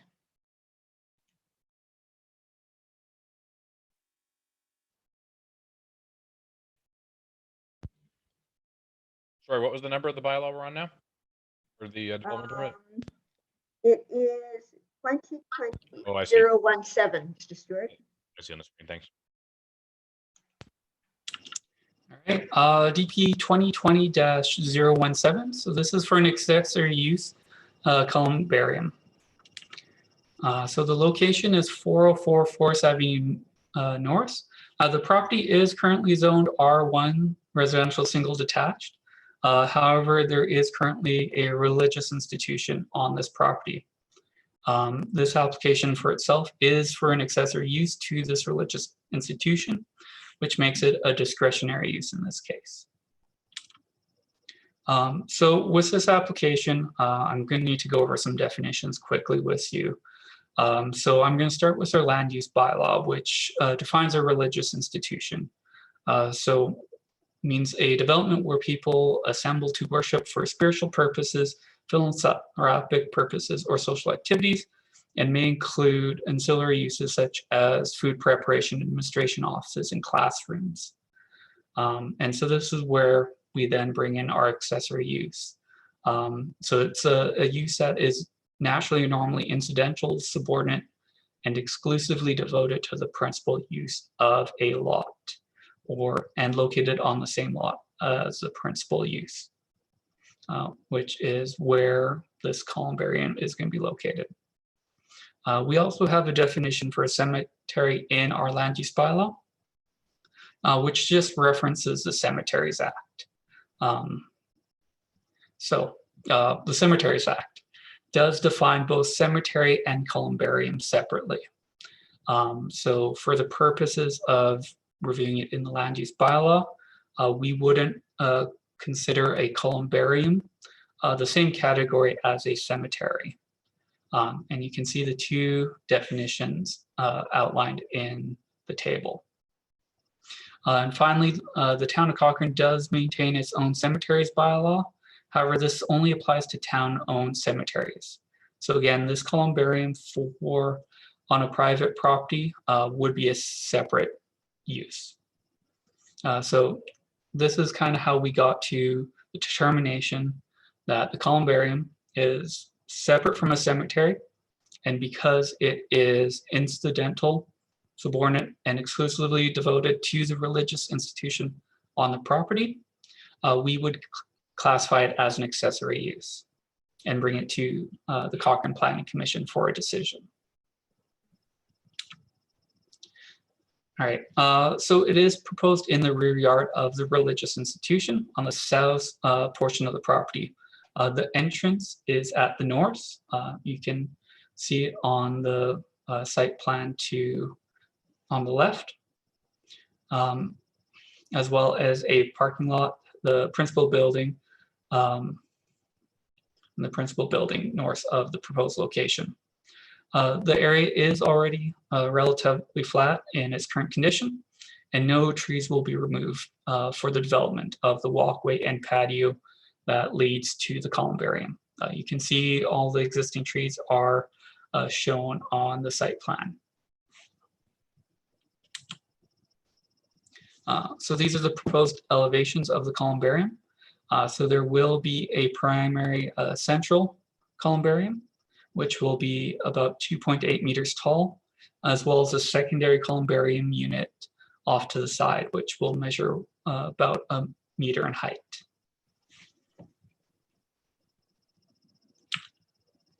The land use bylaw regulations. This is a breakdown of the regulations that are pertinent to this application, as well as the variances that are required, as this property does back onto a slope. So the proposed rear yard setback is 2.8 meters from the property line, and about 7.23 meters from the top of slope line. A variance is required to meet the 30-meter setback. However, a geotechnical study was provided and recommended a 0.0 meter setback. Again, when our bylaw does state that if a study is provided, there is power to reduce it to 15 meters. However, after reviewing the study, administration is confident that the proposed screw piles and the concrete slab foundation for the columbarium and the recommendations within the geotechnical report are sufficient, and that there is no additional risk with the location and the slope in this area. So here are some color renderings to give you an idea of the final development will look like. So you can see the primary unit in the middle, surrounded with benches that will overlook south down the slope. As well as you can see the secondary columbarium unit is pretty much directly east from the primary central one. Again, just another view to give you how this development will look like in the end. And finally, it is a recommendation from administration that the Cochrane Planning Commission approve development permit 2020-017 for accessory use columbarium at Block 1, Plan 801-0386, subject to the conditions listed in the report. I'm available for any questions. Thank you. Okay, thank you very much, Mr. Nordquist. Okay, so do we have any discussions or comments, questions with respect to this development permit as presented? No. Ms. Lang? I don't know how to word this specifically, Mr. Norquist, but I'm more concerned about the variance to the geotechnical study. Who got together and decided that that variance was okay, even though geotechnically they said no, don't have a variance?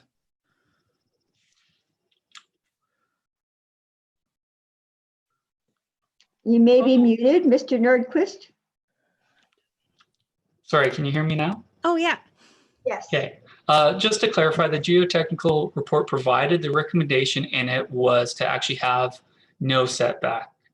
So that was a professional engineer stamped the document, did their review, whereas our land use bylaw just provides a typical guidance when a geotechnical report is provided. And that is the rationale for further varying it. So it's not an engineer on town staff who's saying that that's okay. And like not a kind of, I don't know. The way I read it is that we're not really complying with the geotechnical study. Am I wrong? No, we would be complying with the geotechnical study provided. So it was provided by a third party to the town. Yep. The town reviewed the report and we were in agreement with the recommendations of the report. The report recommended that there be that there is no setback required for the structure from the slope. Oh, okay. So I was thinking the opposite. My bad. No worries. Thank you. While we wait for any other comments, Adam, can we go back to the picture that has the circle and back one more, I think. Oh, yeah, that one there. So where's the future development? So you've got the proposed in the circle, and that's where the columbarium is. What is the other one that says future development? I believe that is just a rendering for potential future development along for that building, but they are not applying for it at this time. Okay, so that's outside this application. Correct. Okay. Where it's located, it's at the east side of the existing building, is it? Can you please confirm that? South side. It's on the south side. Okay. So that doesn't bring it any closer to 4th Street at all. Or 4th Avenue. The only reason I ask is that making sure that we're not bringing something closer when 4th Avenue may have to be widened sometime in the future.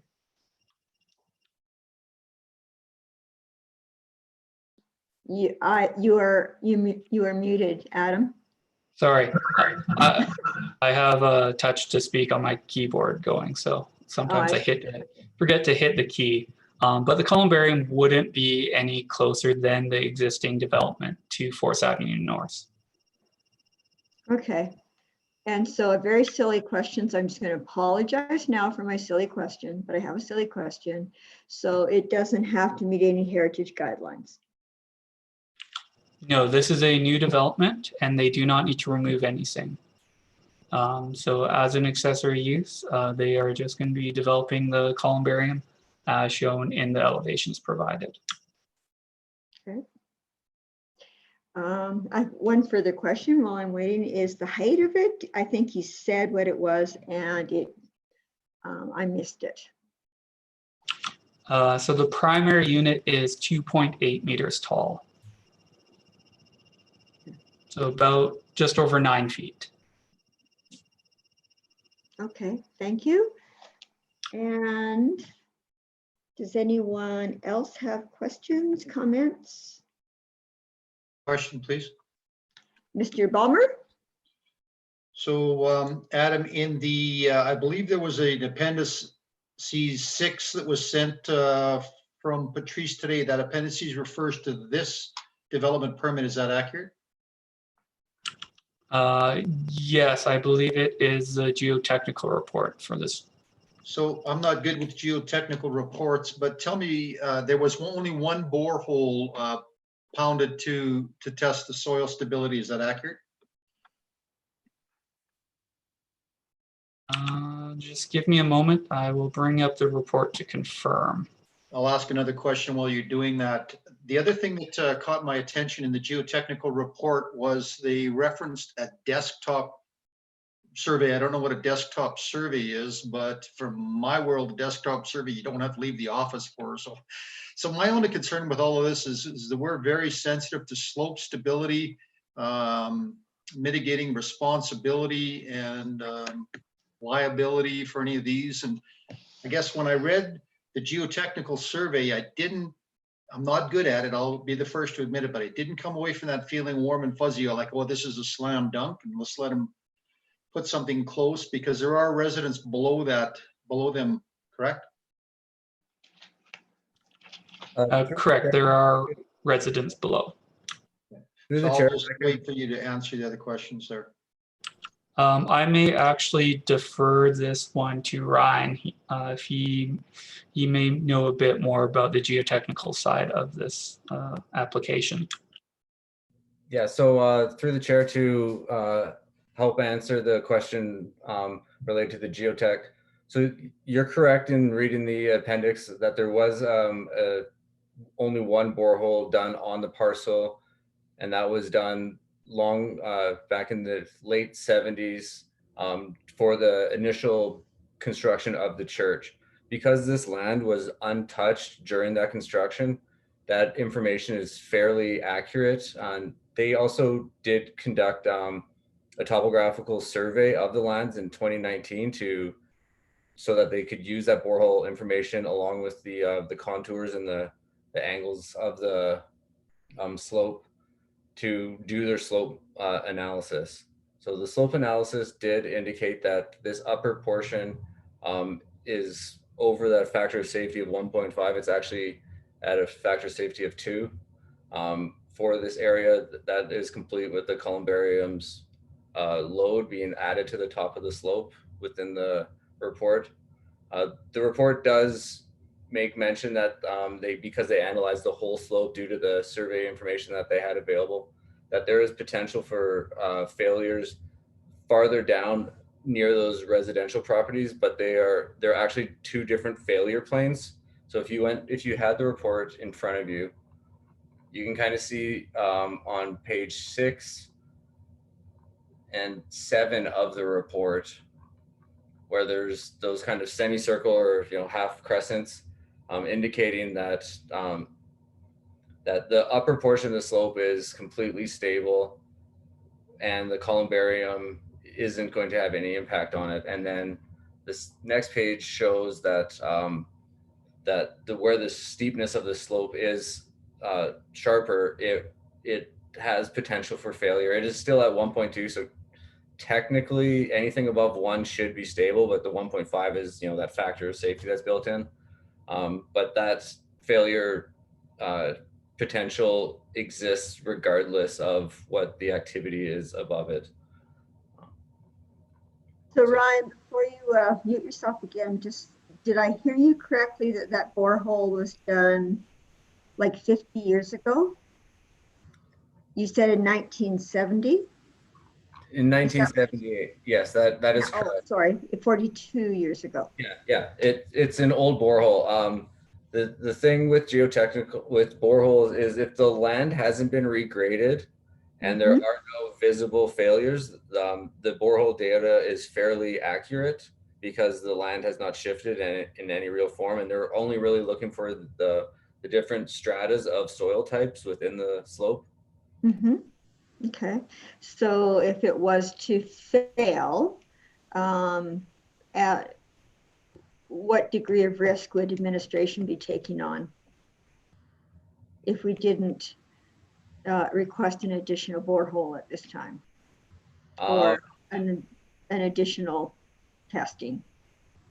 Well, yeah, understanding the sensitivity of the slopes around the town. If it was to fail and cause some sort of property damage outside of this property, I think, being the municipality, we would be, there would be an opportunity to point a finger at us. Whether a court would see it that way is another thing. But there's also, a professional engineer who's done the analysis, wrote in this report, put their stamp and seal on it, and has taken the, that liability associated with the information in their assessment. Okay, thank you. Thank you for providing additional comment on that. Thank you. Checking in the chat box, or do we have any other comments? Ms. Fedeko? Mr. Nagel? No, if anything, I would actually approve option 1 that the Cochrane Planning Commission approved development permit 2020-17 for an accessory use of a columbarium at Block 1 Plan 801-0386, subject to the conditions that are listed in the report. Okay, and can we take that as a motion, that you've presented the motion? You bet. Okay, seconder? I have no other comment. Okay, seconder, Ms. Lang? Is there any additional comments, questions, feedback? No? Okay, that not being the case, we have option 1 to approve on the floor. All in favor? And opposed? It looks like it's carried unanimously. Okay, thank you very much. Okay, we have one more item. And that is a bylaw, so it'll be for CPC comment, and it is SNS 2020-002, block 27, lot 27, block 11, at 57 West Arsby Road. So it's a land use redesignation. Are you missing one? I don't think so. 009 was taken off the agenda.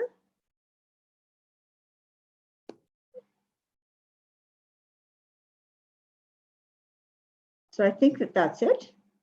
Will be the last one for today. Okay, are you presenting, Adam? Mr. Nordquist? Yes, I am. So yeah, bylaw 12, 2020 is for 57 West Arsby Road. So this bylaw is proposing a change to the land use of 57 West Arsby from highway commercial to local commercial. So the proposed land use is to bring the existing uses in compliance with the land use bylaw and allow for similar uses to be developed in the future. As it currently stands, there are multiple uses that are located on this property that don't meet the or would not be permitted within the highway commercial district. Showing you the site location, this is just off of Highway 22 and is located along that commercial strip in West Valley. This is a corner property highlighted in teal here. And as you can see from a better look, it is a multi-unit commercial building, and it contains a variety of offices, clinics, personal service shops, and restaurants. And from this image, you can see some of the surrounding uses that are more appropriate for the commercial highway district, such as gas bars, eating establishments with drive-throughs, as well as if you go further south, you would see hotels and vehicle washes. Again, this is just showing the surrounding uses. So 57 West Arsby is proposed as local commercial. It would be the only property along the strip of land to be different from the highway commercial that's existing. And just to kind of show you the difference between the two districts, their purpose and intent is pretty straightforward in each case. So the highway commercial is primarily to serve the traveling public. So these uses, they cater to Highway 22. They are the gas bars, the convenience stores, eating establishments, vehicle washes that are there to attract the traffic from Highway 22. Whereas what's being proposed is a development that offers convenience goods and services to the residential area. So that's these office, clinics, personal service shops that are already located on this site that serve West Valley. However, they are not permitted within the commercial highway district. So the next steps is to receive CPC's comments and present it at the public hearing. So the public hearing has already been opened on May 11th, but we are taking it back on May 25th, where your comments will be presented and we will close the hearing, as well as propose the second and third readings to council. So that's my presentation, and let me know if you have any questions. Okay, thank you very much, Mr. Nordquist. Okay, do we have any questions or comments with respect to this bylaw, this land use redesignation?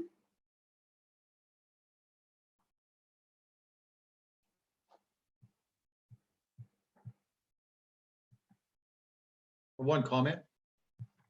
In the absence of anybody else, it Yes, just Mr. looks like Bauer? it makes good sense to me. It looks like it makes good sense to me to help the business change to the time. So I've got, unless I've missed something obvious, I have sure no concerns with this. Okay, thank you. Anyone else? Mr. Nagel? Nope. Nothing. Ms. Fideko? Yeah, I have nothing either on this one. No? Okay. Ms. Moore? Nope, I'm good. No? And Kara? No, makes sense to me. Okay, so it sounds like our comments to council will be, this makes good sense, and CPC supports this bylaw as presented. Thank you. Okay, so that brings us to the end of the agenda today. I want to thank everybody for coming out tonight. I know it's a little bit different doing it this way. I can actually see the screen better, so I like it, although I'm missing the pointer, the kind of thing. Going, what? Where am I looking?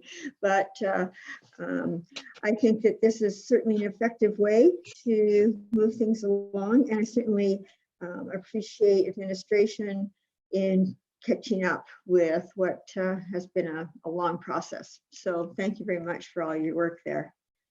So the next meeting is Wednesday, June 17th, 2020 at 6:30. Mr.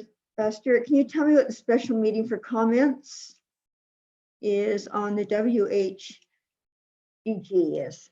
Yes, so this is kind of a request or wanted to gauge CPC members' availability to have a special meeting to discuss the Western Heritage Design Guidelines. I might ask Adam just to kind of speak to the timelines that were presented to council and how we are trying to deliver on time, and the request to look at having a meeting prior to the June 17th date, as it also may be a longer and more fulsome conversation about where the design guidelines are heading. Yeah, so this meeting would be primarily an update of the Western Heritage Design Guideline project.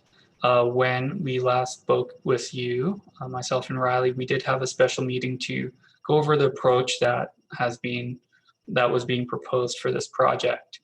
Since then, we have taken those comments as well as comments collected from our stakeholder workshop, and we have worked with our consultant to develop these guidelines further.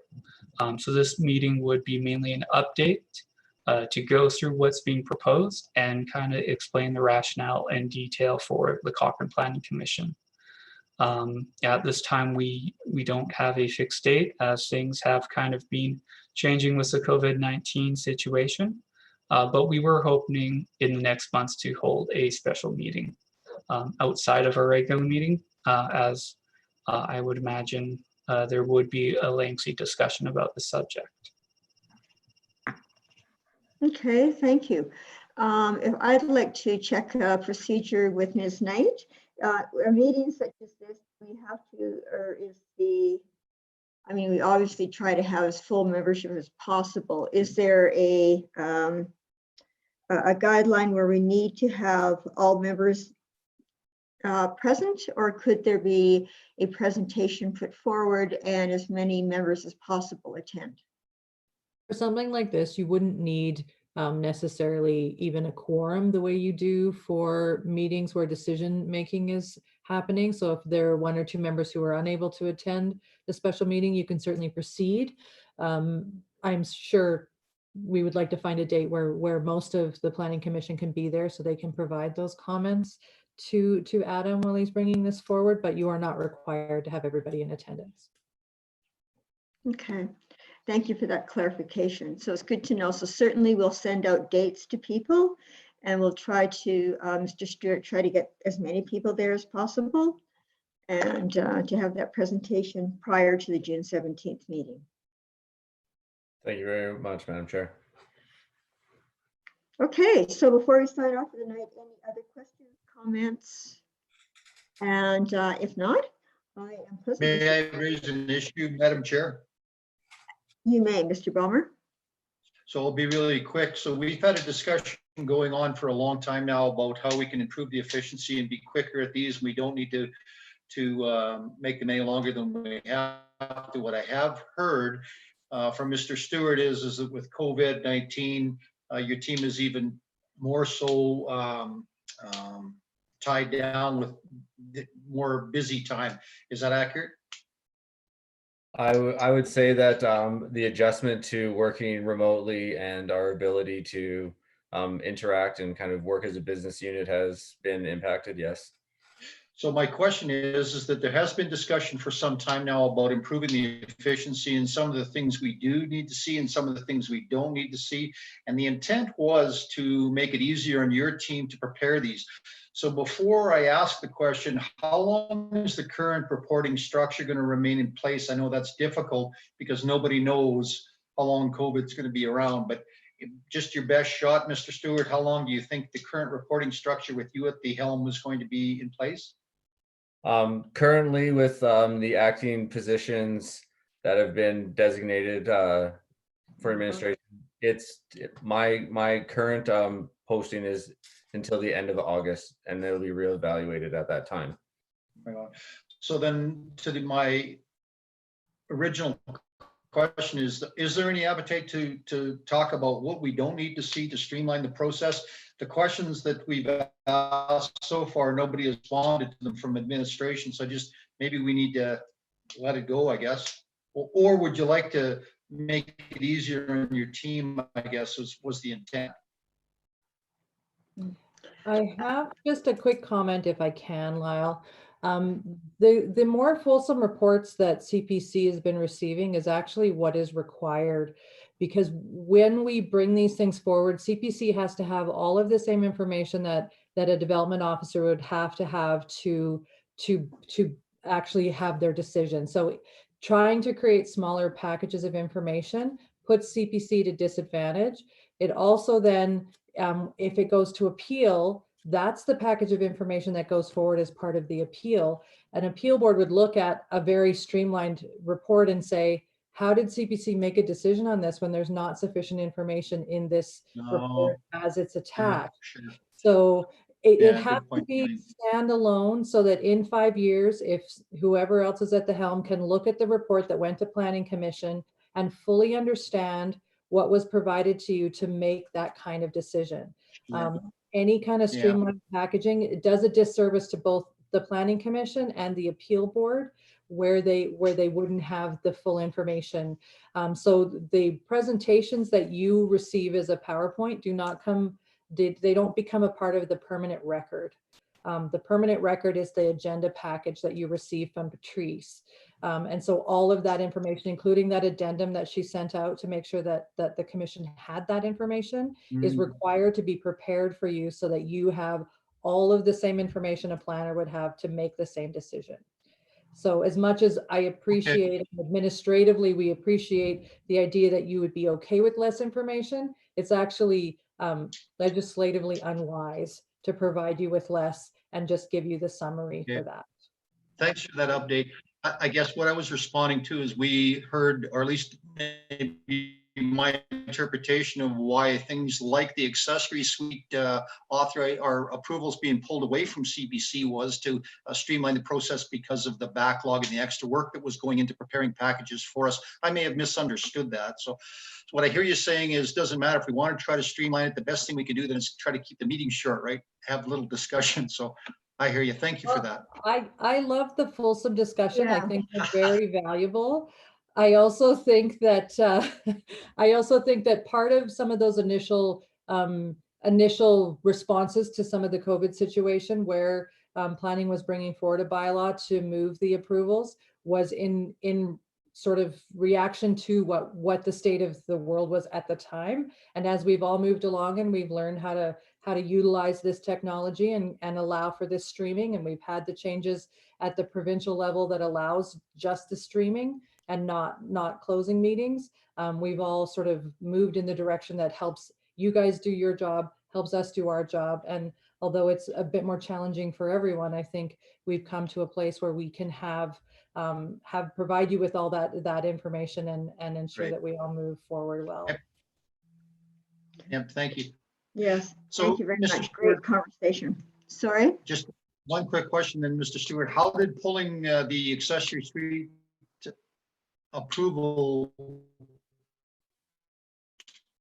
and changing the development authority streamline the process? Mr. Ballmer, could you repeat that? You're breaking up. I don't know if it was just on my end or if the other. No, it was also Yeah. in my end. You could not be heard. Mr. We'll do it Ballmer. later. We'll do it some other time. Yes. Okay. Okay. Okay, so with that,